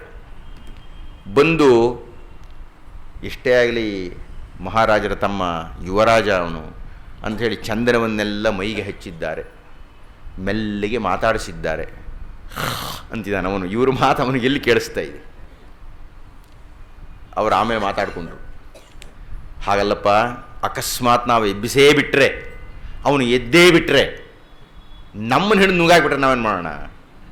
ಅವನ ಅನುಭವದಲ್ಲಿ ನಮಗೆ ಗೊತ್ತೇ, ಅವನಿಗೆ ಹೇಳ್ತಿದ್ದಾಗೆ ಹಸಿವು ಅಂತ, ನಾವು ಹಸಿವು ಅಂತ ಇದ್ದಾಗೆ ಏನಾದರೂ ಕೊಡಬೇಕು ಅವನಿಗೆ. ಅದನ್ನ ಮೊದಲು ತಯಾರು ಮಾಡಿಟ್ಬಿಡೋಣ. ಗುಡಾಣಗಳ ತುಂಬ ರಕ್ತ ಹುಳಿಯ ಹೆಂಡ ಪಿಪಾಯಿಯಲ್ಲಿ ಕರಿದ ಖಾದ್ಯ ಅನ್ನ ಸಿಹಿ ವಡೆ ಇವುಗಳ ರಾಶಿಯನ್ನು ಹಾಕಿಬಿಟ್ಟಿದ್ದಾರೆ. ಎದ್ದ ಒಡನೆ ಕಾಣಲೆಂದು ಸಿದ್ಧ ಮಾಡಿ ಅವಿತುಕೊಂಡು ಎಲ್ಲ ಸಿದ್ಧವನ್ನು ಸುತ್ತಲೂ ಇಟ್ಟು ಗುಟ್ಟ ಬಚ್ಚಿಟ್ಕೊಂಡಿದ್ದಾರೆ. ಮೆಲ್ಲಗೆ ಮೀಟ್ತಾ ಇದ್ದಾರೆ. ಹೇಳ್ತಾನೆಯೇ, ಎದ್ದಿಲ್ಲ. ಅದರದೇನೋ ಆ ಸುಗಂಧ ಅವನು ಮೂಗು ಬರ್ತಾ ಇದೆ, ಆದರೆ ಅವನು ನಿದ್ದೆ ಬಹಳ ಜಾಸ್ತಿ ಇದೆ. ಕುಂಭಕರ್ಣ ಎದ್ದಿಲ್ಲ. ಮೆಲ್ಲಗೆ ಧೈರ್ಯ ಮಾಡಿ ಹೊರಗಡೆ ಬಂದರು. ಓಹೋ, ಇಷ್ಟು ಬೇಗನೆ ಹೇಳಲ್ಲ ಇವನ್ನ, ಹೇಗೆ ಎಬ್ಬಿಸೋದು, ಏನು ಮಾಡೋದು ಅಂಥೇಳಿ ಹೊಗಳಿ ಹಾಡಿ ಗೀತ ವಾದ್ಯದಿಂದ ಅಲುಗಿಸಿದರು. ಕುಂಭಕರ್ಣ, ನೀನು ಎಷ್ಟು ರಾಕ್ಷಸರಲ್ಲಿ ದೊಡ್ಡವನು ಗೊತ್ತೇನಯ್ಯ? ನೀನು ಎಷ್ಟು ದೇವತೆಗಳು ನುಂಗಾಕಿದೀಯಾ ಗೊತ್ತೇನಪ್ಪ? ಎಷ್ಟು ಜನ ಋಷಿಗಳನ್ನ ಹಾಳು ಮಾಡಿ, ಇನ್ನೇನು ಅವನು ಪರಾಕ್ಪಟ್ಟಿ ಅದೇ ಕೊಡಬೇಕಲ್ಲ ಅವನಿಗೆ, ಇನ್ನೂ ಹೇಗೆ ಹೋಗ್ಲಿಕ್ಕೆ ಸಾಧ್ಯ ಆಗುತ್ತೆ? ಎಲ್ಲ ಹೊಗಳಿದರು ಕುಂಭಕರ್ಣನನ್ನು. ಅವನು ಕೇಳಿಸಿದ್ರೆ ತಾನೇ, ಏನೂ ಪ್ರಯೋಜನ ಆಗಲಿಲ್ಲ. 100 ಶಂಖವಾದ್ಯ ಪ್ರಯೋಜನಕ್ಕೆ ಬರಲೇ ಇಲ್ಲ. ಶಂಖಗಳನ್ನು ಹಿಡ್ಕೊಂಡು ಊದಿರು ಜೋರಾಗಿ. ಮೊದಲು ದೂರ ಇದ್ದರು, ಈಗಿಷ್ಟೆಲ್ಲ ಆದರೂ ಯಾವಾಗ ಅವನು ಹೇಳಲಿಲ್ಲ ಅಂತ ಗೊತ್ತಾಯಿತೋ, ಅಷ್ಟು ಸುಲಭವಾಗಿ ಹೇಳಲ್ಲ ಇವನು ಅಂತಂತ ಹೇಳಿ 100 ಶಂಖಗಳಿಂದ ವಾದ್ಯ ಮಾಡಿದರು. ಹೇಳಲಿಲ್ಲ ಅವನು. ಮತ್ತೇನಪ್ಪ ಮಾಡೋದು ಅಂತ ಬಹಳಷ್ಟು ಆ ಮಂತ್ರಿಗಳೆಲ್ಲ ಯೋಚನೆ ಮಾಡಿ ಭೇರಿ ತಮಟೆ ಡೋಲು ಚೆಂಡೆ 1000ದಲ್ಲಿ ಬಾರಿಸಿದರು. ಅವನು ಕಿವಿ ಹತ್ರ ಡಮ್ ಡಮ್ ಡಮ್ ಡಮ್ ಅಂತೆಲ್ಲ ಹೊಡೆದ್ರು. ಅವನು ಕುಂಭಕರ್ಣ ಮಿಸಕಲೇ ಇಲ್ಲ. ಅವನ ಪಾಡೆ ಅವನು ಗೊರಕೆ ಹೊಡಿತಾ ಇದ್ದಾನೆ. ಏನು ಮಾಡೋಣ ಅಂತಂತ ಹೇಳಿ ಆನೆ, ಕುದುರೆ, ಕತ್ತೆ, ಒಂಟೆ ಅರಚಿ ಅರಚಿ ಘೀಂಕರಿಸಲು ಕುಂಭಕರ್ಣ ಏಳಲಿಲ್ಲ. ಆನೆ ಘೀಂಕರಿಸ್ತಾ ಇದೆ, ಕತ್ತೆ ಒದೀತಾ ಇದೆ, ಅರಚುತ್ತಾ ಇದೆ, ಕುದುರೆ ಕೆನೀತಾ ಇದೆ. ಕುಂಭಕರ್ಣ ಏಳೇ ಇಲ್ಲ. ಅವನ ಪಾಡಿಗೆ ಅವನು ಗೊರಕೆ ಹೊಡಿತಾ ಇದ್ದಾನೆ. ಏನು ಮಾಡೋದು? ಕೊನೆಗೊಂದು ನಿರ್ಣಯಕ್ಕೆ ಬಂದರು. ಮರದ ದಿಮ್ಮಿಗಳನ್ನು ತಂದು ಎದೆಯ ಮೇಲೆ ಇಟ್ಟು ಸುತ್ತಿಗೆಯಲಿ ಹೊಡೆಯುತ್ತಿರಲು ಅವು ಮುರಿದುವು, ಕುಂಭಕರ್ಣ ಏಳಲಿಲ್ಲ. ಮರದ ದಿಮ್ಮಿಗಳನ್ನು ಎತ್ಕೊಂಡು ಬಂದಿರುತ್ತೆ. ಆ ಮರದ ದಿಮ್ಮಿಗಳನ್ನು ಎತ್ಕೊಂಡು ಬಂದು ಆ ಕುಂಭಕರ್ಣ ಎದೆ ಮೇಲೆ ಇಟ್ಟು ಸುತ್ತಿಯಲ್ಲಿ ಹೊಡಿತಾ ಹೋದರು. ದಿಮ್ಮಿಗಳು ಮುರಿದು ಹೋಗ್ಬಿಡ್ತು. ಇವನು ಪಾಡಿಗೆ ಇವನು ಗೊರಕೆ ಹೊಡಿತಾನೆ ಇದ್ದಾನೆ. ಹೇಗೆ ಇವನು ನೆಬ್ಬಿಸೋದು? ಕಿವಿಯ ಕಚ್ಚಿ, ಕಾಲು ತಿವಿದು, ಎಲ್ಲೆಲ್ಲಿ ಯಾವ ಯಾವ ಭಾಗವನ್ನು ಶೂಲದಿಂದ ಎಲ್ಲವನ್ನು ತಿವಿದು ನೀರು ಹುರಿದು ಸಿಡಿಲಿನಂತೆ ಗರ್ಜಿಸಿದರು. ದೈತ್ಯದೇಹಿ ಮಿಸುಕಿತಾಗ ಅಂತಾರೆ. ಆ ಕಿವಿನ ಕಚ್ತಾ ಇದ್ದಾರೆ. ಶೂಲ ತಗೊಂಡು ಕಿವಿಗೆ, ಮೂಗಿಗೆ, ಬಾಯಿಗೆ, ತಲೆಗೆ, ಪಾದಕ್ಕೆ, ಹೊಟ್ಟೆಗೆ ಚುಚ್ಚುತ್ತಾ ಇದ್ದಾರೆ. ಅವನು ಸ್ವಲ್ಪ ಅಲ್ಲಾಡಿದಂತೆ. ಇವ್ರಿಗೆ ಭಾಳ ಸಂತೋಷ ಪಡ್ತು. ಹರ್ಷದಿಂದ ಬೇಗ ಬೇಗ ತಲೆಯನ್ನು ಸುತ್ತಿಗೆಯಲ್ಲಿ ಹೊಡಿತಾ ಇದ್ದಾರೆ. ಸುತ್ತಿಗೆಯಲ್ಲಿ ಪ್ರಹರಿಸುತ್ತಾ ಕಣ್ಣು, ಕಿವಿ, ಮೂಗು, ಎದೆ ಎಲ್ಲವನ್ನು ಶೂಲದಿಂದ ಚುಚ್ಚುತ್ತಾ ಇದ್ದಾರೆ.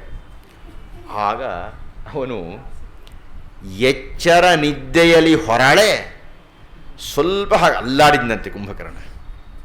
ದೈತ್ಯರೆಲ್ಲ ಸಂತಸದಲ್ಲಿ ಭಾಳ ಸಂತೋಷ ಆಗ್ಬಿಡ್ತು.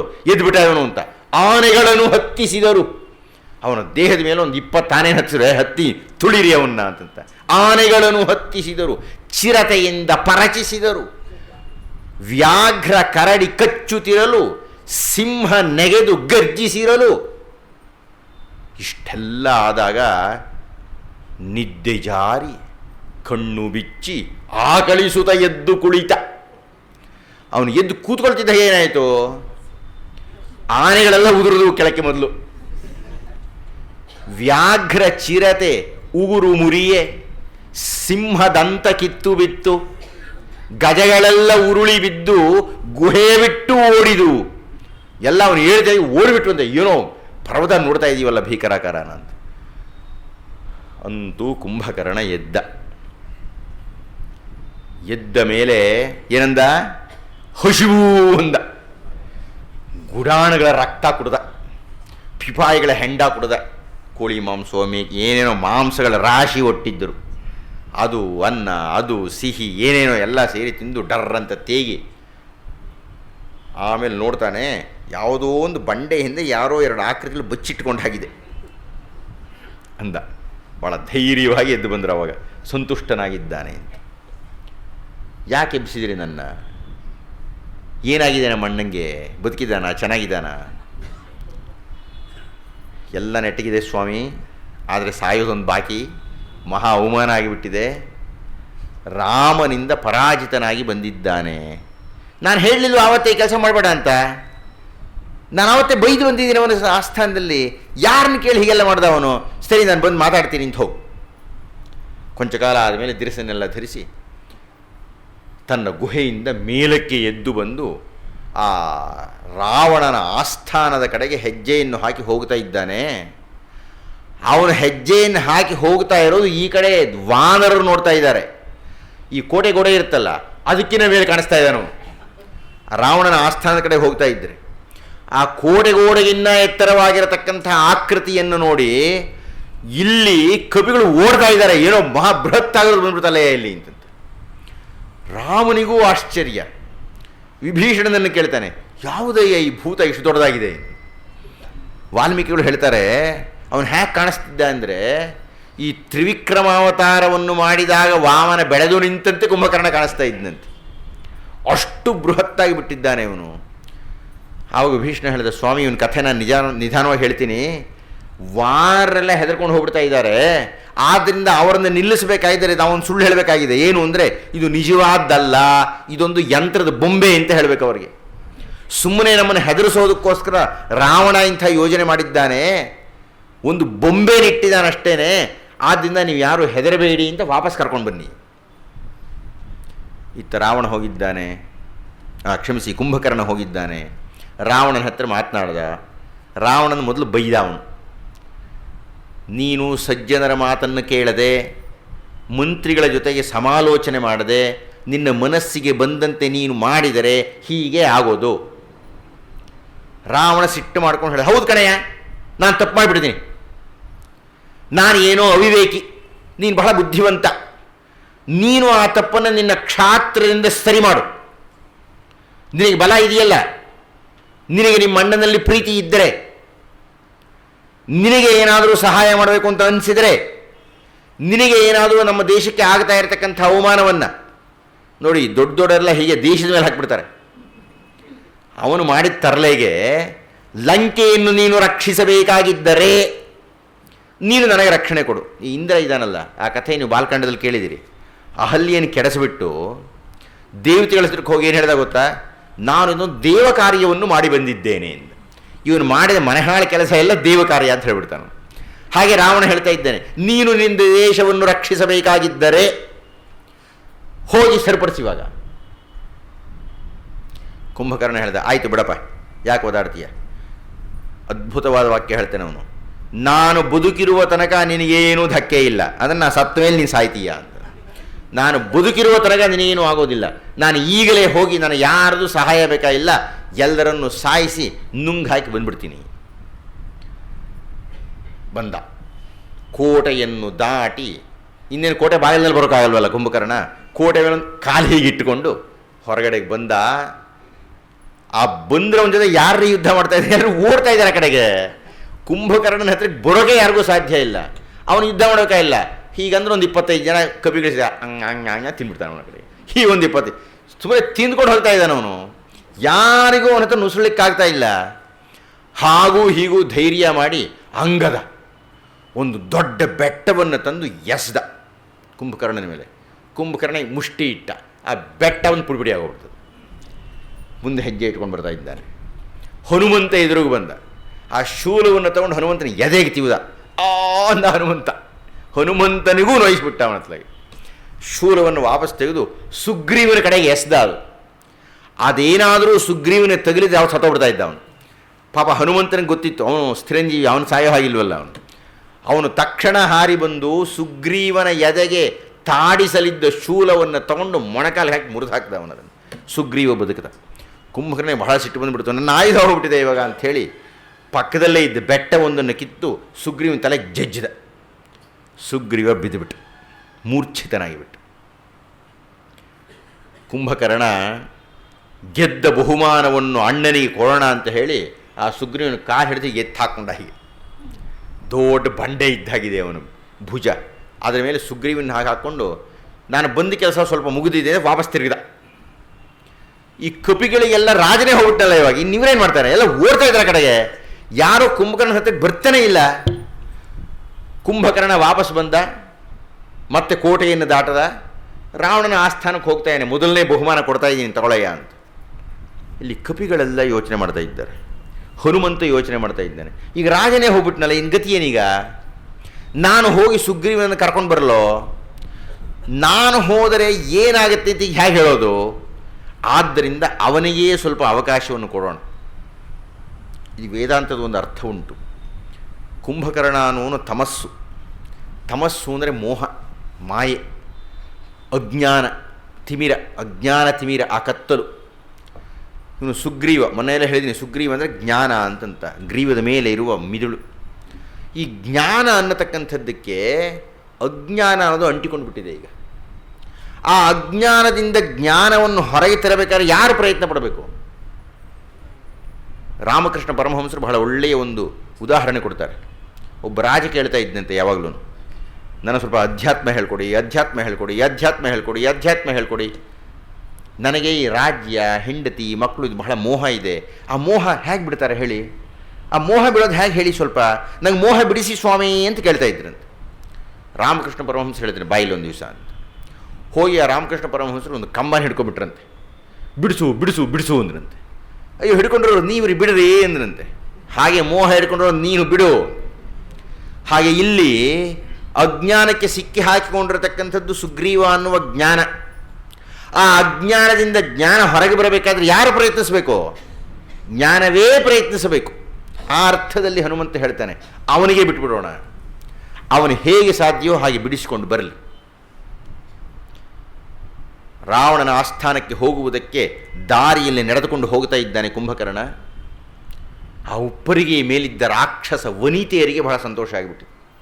ಹೋ ನಾವು ಗೆದ್ದು ಬಿಟ್ಟೆವು ಅಂತ ಮೇಲಿನಿಂದ ಅರಳನ್ನು ಹಾಕಿದರು ಕುಂಭಕರ್ಣನಿಗೆ. ಸುಸ್ತಾಗಿ ಬಂದಿದ್ದಾನೆ ಅಂಥೇಳಿ ಕೊಡದಷ್ಟು ಸುಗಂಧ ದ್ರವ್ಯವನ್ನು ಕುಂಭಕರ್ಣನಿಗೆ ಸುರಿದರು. ಅವನಿಗೆಲ್ಲೋ ತುಂತುಳಿ ಬಿದ್ದ ಬೀಳ್ತಾ ಇದೆ. ಆ ನಮ್ಮ ಸುಗ್ರೀವನಿಗೆ ತಲೆ ತುಂಬ ನೀರು ಬಿತ್ತು. ಆವಾಗ ಅವನಿಗೆ ಎಚ್ಚರ ಆಯಿತು. ನೋಡ್ತಾನೆ ಯಾವುದೋ ಒಂದು ಚರ್ಮದ ಬಂಡೆ ಮೇಲಿದ್ದಾನೆ ಅವನು. ಮತ್ತೆ ತಲೆ ಕೊಡ್ಕೊಂಡೋದ. ಓಹೋ, ಇದು ಚರ್ಮದ ಬಂಡೆ ಅಲ್ಲ, ಇದು ಕುಂಭಕರ್ಣನ ಹೆಗಲು ಅಂತ ಗೊತ್ತಾಯಿತು. ಇವನೇನು ಮಾಡಿದ್ದಾನೆ ಕುಂಭಕರ್ಣ, ಅವನು ಕಾಲಿಗೆ ಹಿಡ್ಕೊಂಡಿದ್ದಾನೆ ಮೇಲೆ ಹಾಕಿಬಿಟ್ಟು. ಹೇಗೆ ಬಿಡಿಸ್ಕೊಳ್ಳೋದು ಅಂತ ಹೇಳಿ ಅವನು ಭುಜಾನ ಕಚ್ಚಿ ಪರಚಿ ಎಲ್ಲ ಮಾಡ್ದ. ಆವಾಗ ಮಾಡ್ತಾ ಇದ್ದಾಗ ಸ್ವಲ್ಪ ಕೈ ಸಡಿಲಾಯಿತು. ತಕ್ಷಣ ತಪ್ಪಿಸ್ಕೊಂಡು ಹಾರ್ದ. ಪಾಪ ಕುಂಭಕರ್ಣ ಹಾರೋ ಹಾಗಿಲ್ವೇ, ಅವನು ಧಡಿಯ ಒಳ್ಳೆ ಪರ್ವತ, ಅವನು ಹೇಗೆ ಹಾರ್ಲಿಕ್ಕೆ ಸಾಧ್ಯ ಆಗಿ. ಯಾವ ಸುಗ್ರೀವ ವಾಪಸ್ ಹೋದನೋ ಕುಂಭಕರ್ಣ ಮತ್ತೆ ತಿರ್ಕೊಂಡು ಮತ್ತೆ ಬಂದ ಯುದ್ಧಭೂಮಿ. ಯುದ್ಧಭೂಮಿಯಲ್ಲಿ ಯಥಾಪ್ರಕಾರ ಅವನ ತಾಂಡವ ಆರಂಭ ಆಗಿಬಿಟ್ಟಿದೆ. ರಾಮರು ದೂರದಿಂದ ನೋಡ್ತಾ ಇದ್ದಾರೆ. ಬೆಟ್ಟ ದೇಹ, ತಲೆಯೋ ಗುಡ್ಡ, ಕಾಲುಗಳೋ ಆಲ ತೆಂಗು ಎರಡು ಸೇರಿ ಉದ್ದ ಅಗಲ, ಹಸ್ತಗಳೋ ಕಬ್ಬಿಣ ತೊಲೆ. ಅವನು ಹೇಗಿದ್ದಾನಯ್ಯ ಅಂತ ಹೇಳಿದರೆ, ಒಂದು ಬೆಟ್ಟದ ಮೇಲೆ ಒಂದು ಗುಡ್ಡವನ್ನು ಇಟ್ಟಾಗಿದ್ದಾನಂತನು. ತಲೆಯೇ ಒಂದು ಗುಡ್ಡ, ದೇಹವೆಲ್ಲ ಒಂದು ಬೆಟ್ಟ. ಅವನ ಪಾದಗಳು ಹೇಗಿದೆ ಅಂದರೆ ಆಲದ ಮರ ತೆಂಗಿನ ಮರ ಎರಡೂ ಸೇರಿಸಿ, ತೆಂಗಿನ ಮರದಷ್ಟು ಉದ್ದ ಆಲದ ಮರದಷ್ಟು ಅಗಲವಾಗಿಬಿಟ್ಟಿದೆ ಒಂದೆಲ್ಲನೂ. ಕೈಗಳೋ ಕಬ್ಬಿಣ ತೊಲೆ, ಒಂದೊಂದು ತೊಲೆ ಇದ್ದಾಗಿದೆ ಅವನು. ತೋಮರ ಮುದ್ಗರವ ಹಿಡಿದು ಗರ್ಜಿಸುತ್ತ ಕುಂಭಕರ್ಣ.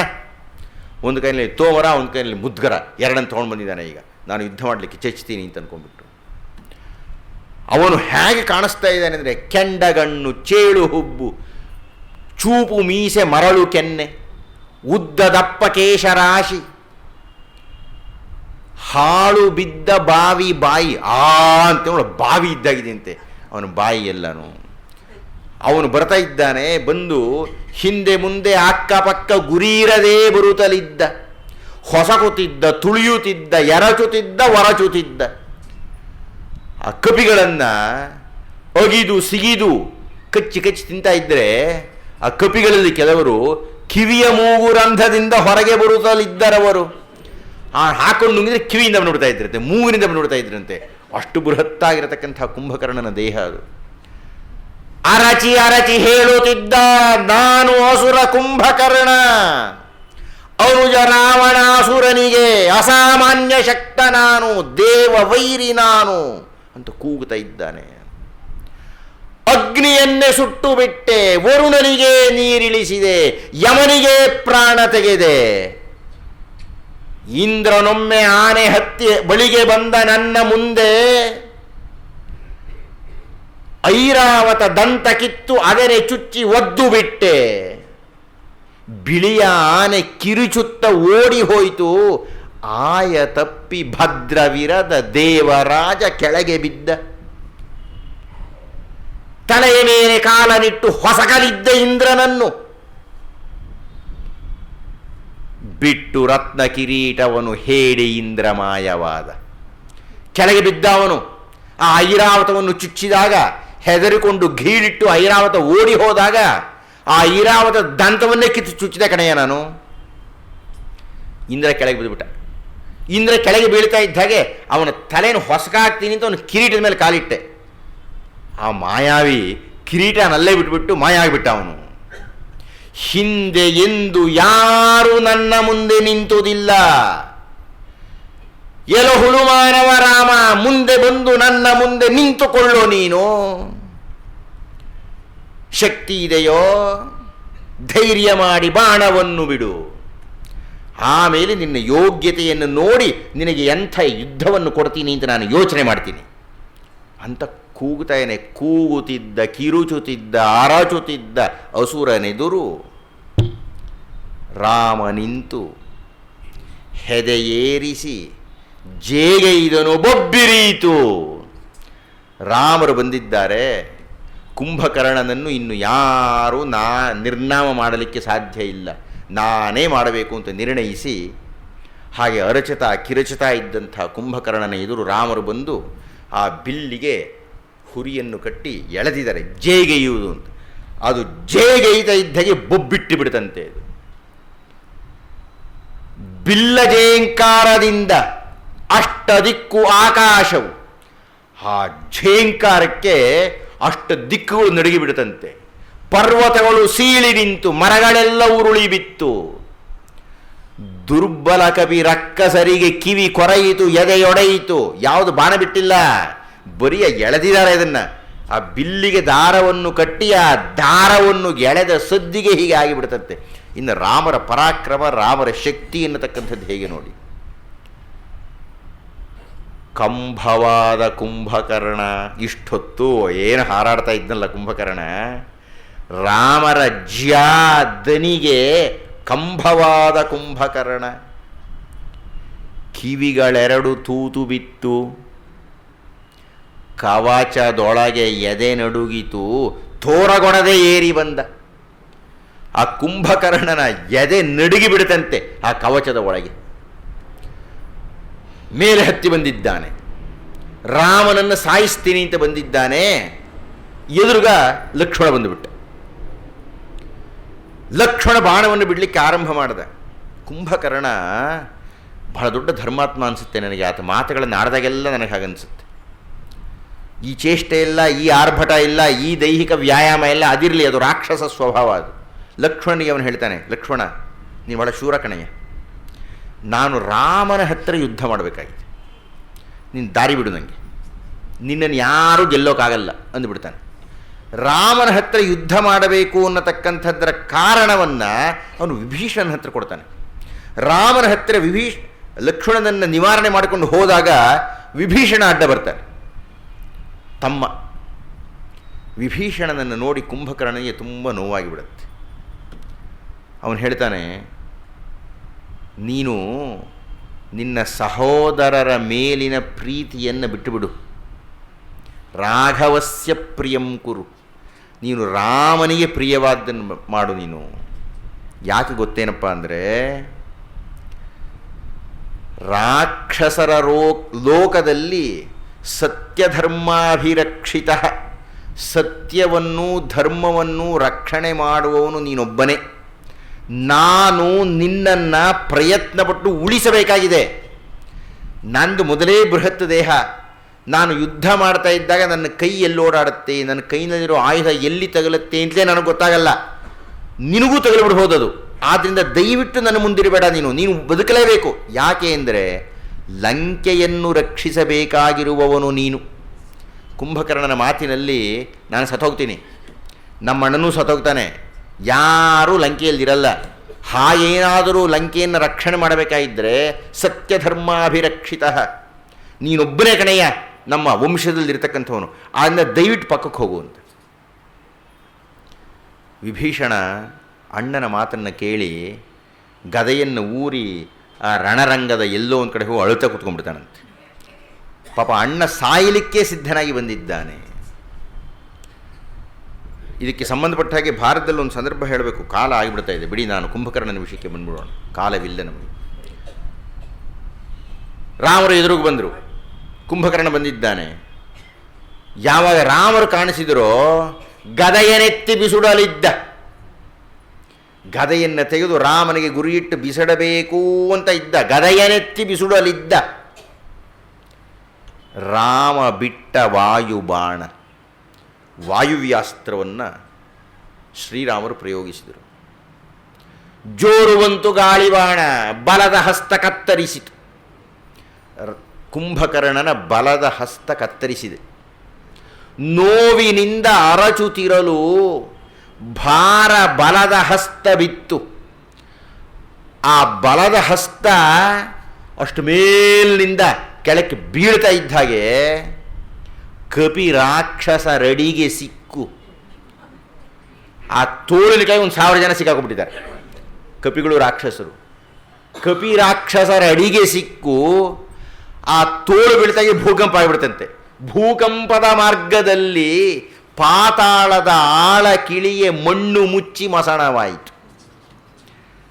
ಆ ತೋಳು ಬೀಳ್ತಾ ಇದ್ದಾಗೆ ಭೂಕಂಪ ಆಗಿ ತೋಳಿನ ಜೊತೆಗೆ ಈ 1000 ಜನ ಕಪಿಗಳು ಅಷ್ಟು ಕೆಳಕ್ಕೆ ಹೋಗ್ಬಿಟ್ರಂತೆ. ಮೇಲೆ ಮಣ್ಣು ಮುಚ್ಕೊಂಡ್ಬಿಡ್ತದು. ಹುಣಿಸೆ ಮರವ ಕಿತ್ತು ಎಸೆಯೆ, ಒಂದು ಹುಣಿಸೆ ಮರ ಇತ್ತಲ್ಲಿ, ಅದನ್ನು ಕಿತ್ತು ರಾಮನನ್ನು ಥಳಿಸ್ತೀನಿ ಅಂತ ತಗೊಂಡ. ಅವನು ತಗೊಂಡು ಇನ್ನೇನು ಹೊಡಿಬೇಕು ಅಂತಿದ್ದ, ಮತ್ತೊಂದು ಬಾಣ ಬಂತು. ಐಂದ್ರಾಸ್ತ್ರದ ವೇಗದೊಡನೆ ಐಂದ್ರಾಸ್ತ್ರವನ್ನು ಪ್ರಯೋಗ ಮಾಡಿದ್ದಾರೆ. ಇದು ಕತ್ತರಿಸ್ತು. ಆ ಎಡಭುಜ ಕೊಚ್ಚಿಕೊಂಡು ಬರ್ತಾ ಇದೆ ಮುಂದಕ್ಕೆ. ಬಂಡೆಯನ್ನು ಒಡೆದು ಬಂದು ಪರ್ವತವನ್ನು ಸೀಳಿ ನಿಂತು ಗಿರಿಯ ಮಧ್ಯದಲ್ಲಿ ಮುರಿದು ಅತ್ತ ಇತ್ತ ಜೋತಾಡಿತು. ಆ ಕುಂಭಕರ್ಣನ 2ನೆಯ ತೋಳನ್ನು ಕತ್ತರಿಸಿದರೆ ಆ ಐಂದ್ರಾಸ್ತ್ರದ ವೇಗದ ಜೊತೆಗೆ ಬಂದಂತಹ ತೋಳು ದಾರಿಯಲ್ಲಿ ಸಿಕ್ಕಿದ ಬಂಡೆಗಳನ್ನೆಲ್ಲ ಹೊಡ್ಕೊಂಡು ಬಂದು ಒಂದು ಬೆಟ್ಟವನ್ನು ಅರ್ಧ ಕತ್ತರಿಸಿ ನಿಂತ್ಕೊಳ್ತಂತೆ. ನಿಂತ್ಕೊಳ್ತಾ ಇದ್ದಾಗೆ ಮೊದಲು ಮುರಿತಂತೆ. ಅದು ಈ ಕಡೆ ಅರ್ಧ ಈ ಕಡೆ ಅರ್ಧ ಜೋತಾಡ್ತಂತೆ. ಇನ್ನು ಎಂಥ ಪರಾಕ್ರಮೀನ್ರಿ ಇವನು. ಅರ್ಧಚಂದ್ರ ಅಸ್ತ್ರ 2. ಶ್ರೀರಾಮರು 2 ಅರ್ಧಚಂದ್ರಾಸ್ತ್ರಗಳನ್ನು ಬಿಟ್ಟಿದ್ದಾರೆ. ಆ ಅರ್ಧಚಂದ್ರಾಸ್ತ್ರ ಕುಂಭಕರ್ಣನ 2 ತೊಡೆಗಳಿಗೆ ಬಂದಿದೆ. ತೊಡೆಗಳನ್ನು ಮುರಿಯಿತು. ಅದು ಗುಡ್ಡದಂತೆ ಕೆಳಗೆ ಬಿದ್ದ. 2 ತೊಡೆಯನ್ನು ಮುರಿದು ಬಿಡ್ತಿದ್ದ ಹಾಗೆ ಕುಂಭಕರ್ಣ ಕೆಳಗೆ ಬಿದ್ದುಬಿಟ್ಟಿದ್ದಾನೆ. 1,00,000 ಜನ ಸಿಕ್ಸೋಗ್ಬಿಟ್ರಂತೆ ಅವನ ದೇಹದ ಕೆಳಗೆ. ಇಷ್ಟಾದರೂ ಸೋತನೇನು, ಕುಗ್ಗಿದನೆ ಬಗ್ಗಿದನೆ, ಬಾಯಿ ತೆರೆದು ಪುಟಿದು ಬಂದ ರಾಮನನ್ನು ನುಂಗಲಿಕ್ಕೆ. ಕೈಗಳು ಹೋಯ್ತು, ತೊಡೆ ಹೋಯ್ತು, ಬರೀ ಇಷ್ಟಿದೆ ಅವನಿಗಿವಾಗ. ಅದರಲ್ಲೇ ಪುಟಿತಾ ಇದ್ದಾನಂತೆ. ರಾಮನು ಅಂತ ಬರ್ತಾ ಇದ್ದೀನಿ ಅಂತ. ಮಹೇಂದ್ರಾಸ್ತ್ರವನ್ನು ಬಿಲ್ಲಿನಲ್ಲಿ ಜೇಗೆಯ್ದು ಮಂತ್ರವನ್ನು ಪಠಿಸಿದಾಗ ಫೂತ್ಕರಿಸುತ್ತೆ. ಅದು ಫೂತ್ಕರಿಸಿ ಬೆಂಕಿಯನ್ನು ಉಗುಳಿತುತ್ತು. ಆ ಬೆಂಕಿಯನ್ನು ಉಗುಳುತ್ತಾ ತುತ್ತು ಕೊಟ್ಟಂತೆ ಬೆಂಕಿಯನ್ನು ಉಗುಳಿ ಅಡ್ಡ ರಾಕ್ಷಸರನು ಕೆತ್ತಿ ಕುಂಭಕರ್ಣ ಕಂಠ ಸೀಳೆ ಲಂಕೆಯ ಶಿರಯಗರಿತು. ದ್ವಾರಗಳನ್ನು ಹಾಳು ಮಾಡಿ ಕಂಬಗಳನ್ನು ಮುರಿದು ಬೀಳಿ ಕೋಟೆಗಳನ್ನು ಕತ್ತರಿಸುತ್ತ ರಾವಣನ ಆಸ್ಥಾನಕ್ಕೆ ಬಂತಂತೆ. ಆ ತಲೆ ನೆಲನ ರಕ್ತ ಕೊಳನ ಮಾಡಿ ಅಸುರೇಶ್ವರನೆದುರು ಬಿತ್ತು. ಆ ತಲೆ ಬರುವ ರಭಸಕ್ಕೆ ಕೋಟೆಗಳು ಮುರಿದು ಹೋಯ್ತಂತೆ, ದಿಡ್ಡಿ ಬಾಗಿಲು ಮುರಿದು ಹೋಗ್ಬಿಡ್ತಂತೆ. ಆ ಆಸ್ಥಾನದ ಕಂಬವನ್ನು ಹಾಳು ಮಾಡಿ ಅದು ಬೀಳ್ತಂತೆ. ಕೆಳಕ್ಕೆ ಬೀಳುವುದಕ್ಕಿಂತ ಮುಂಚೆ ರಕ್ತದ್ದು ಒಂದು ಕೊಳ ಆಗಿಬಿಡ್ತಂತೆ, ಅದರಲ್ಲಿ ಬಂದು ಬಿತ್ತಂತೆ. ರಾವಣ ನೋಡಿದ ತಮ್ಮನ ಮುಖ, ಕುಂಭಕರ್ಣನ ಮುಖ. ಅತ್ಯಂತ ಪ್ರೀತಿಪಾತ್ರನಾದಂತಹ ತಮ್ಮ ಸತ್ತು ಹೋಗಿಬಿಟ್ಟ, ತಾನು ಸೋತು ಹೋಗಿಬಿಟ್ಟ, ಪ್ರಹಸ್ತ ಮೊದಲೇ ಹೋಗಿಬಿಟ್ಟ. ಇನ್ನು ಯಾರಿದ್ದಾರೆ ಎನ್ನುವುದಕ್ಕಿಂತ ಮುಖ್ಯವಾಗಿ ಯಾಕೆ ಬದುಕಬೇಕು ಅಂದ ಅವನು. ನನಗೆ ಬದುಕುವುದರಲ್ಲೇ ಆಸಕ್ತಿ ಹೋಗ್ಬಿಡ್ತೀಗ. ನಾಸ್ತಿ ಮೇರತಿ ಅಂತಾನೆ. ಸೀತೆ ಕಟ್ಕೊಂಡು ನಂಗೇನೇ ಆಗಬೇಕಾಗಿದೆ ಏನ್ಬಿಡ್ತಾನೆ ಅವನಿಗೆ. ಕುಂಭಕರ್ಣನೇ ಹೋದ ಮೇಲೆ ಏನ್ರಿ, ಆ ಕುಂಭಕರ್ಣ ಒಂದು ದಿವಸ ಬಂದು ಹೋಗಿದ್ದಾನೆ ಎನ್ನಲಿಕ್ಕೆ ಇಡೀ ಒಂದು ದಿವಸ ರಜಾ ಕೊಡಬೇಕಾಯ್ತದೆ ಯುದ್ಧಕ್ಕೆ. ಅಷ್ಟು ಜನ ಸತ್ತು ಹೋಗಿಬಿಟ್ಟಿದ್ದಾರೆ. 2 ಕಡೆಯ ಸೈನ್ಯವು ಸ್ತಬ್ಧವಾಗಿಬಿಟ್ಟಿದೆ, ನಿರ್ವಿಣ್ಣವಾಗಿದೆ, ವಿಷಣ್ಣವಾಗಿ ಬಿಟ್ಟಿದೆ. ಯಾರಲ್ಲಿಯೂ ಸತ್ವ ಇಲ್ಲ. ಬರೀ ಕಪಿಗಳಿಗೆಲ್ಲ, ರಾಕ್ಷಸರಿಗೆ ಸತ್ವ ಇಲ್ಲ. ಯಾಕೆಂದರೆ ಅವ್ರ ಮೇಲೆ ಬಿಟ್ಟಲ್ಲ ಅವನು ಯುದ್ಧ ಮಾಡ್ತಾ ಇದ್ದಾಗ ಯಾರನ್ನು ಹೊಡಿತೀನಿ ಯಾರನ್ನು ಅವನಿಗೆ ಗೊತ್ತಾಗ್ತಾ ಇರಲಿಲ್ಲ.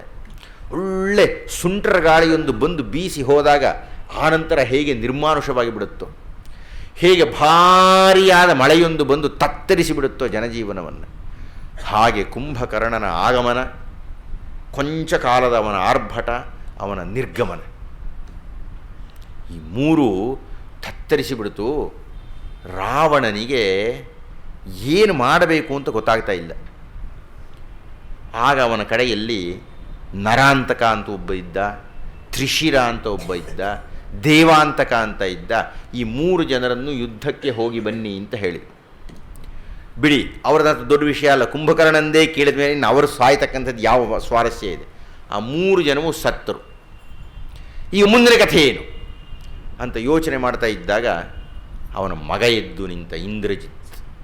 ಅವನು ಹೇಳಿದ, ಅಪ್ಪ, ನಾನು ಹೋಗಿ ಇಂದಿನ ದಿವಸದಲ್ಲಿ ಅವರನ್ನೆಲ್ಲ ನಾಶ ಮಾಡಿ ಬಂದುಬಿಡ್ತೀನಿ. ಇಂದ್ರಜಿತ್ನ ಜಯ ನಿರೀಕ್ಷಣೆಯಲ್ಲಿ ಅವನು ಯುದ್ಧಕ್ಕೆ ಬಂದಿದ್ದಾನೆ. ಯುದ್ಧ ಆರಂಭ ಆಗಬೇಕಾಗಿದೆ. ಆ ಮುಂದಿನ ಕಥೆಯನ್ನು ನಾಳೆ ನಾನು ಸ್ವಲ್ಪ ಹೇಳಿ ಪ್ರಶ್ನೋತ್ತರಗಳನ್ನೇ ತೆಗೆದುಕೊಂಡು ನಾಡದ್ದು ರಾಮಾಯಣವನ್ನು ಮುಕ್ತಾಯ ಮಾಡ್ತಾ ಇದ್ದೀನಿ. ಆಗಬಹುದಾ? ಮತ್ತು ಈಗಲೇ ಪ್ರಾರ್ಥನೆ ಮಾಡ್ತಾ ಇದ್ದೇನೆ, ತಮ್ಮಲ್ಲಿ ವಿನಂತಿಸ್ತಾ ಇದ್ದೇನೆ, ನಾಡದ್ದು ಅಕಸ್ಮಾತ್ ಒಂದು 20-30 ನಿಮಿಷಗಳು ಜಾಸ್ತಿ ಆಗಬಹುದು. ನಿಮ್ಮ ಮನೆಯವ್ರಿಗೆ ಹೇಳಿ ಬನ್ನಿ, ಅರ್ಧ ಗಂಟೆ ತಡವಾಗಿ ಬರ್ತೀನಿ ಅಂತ. ದಯಮಾಡಿ ಕೊನೆಯಲ್ಲಿ ಹೇಳಬೇಡಿ. ವಂದನೆಗಳು.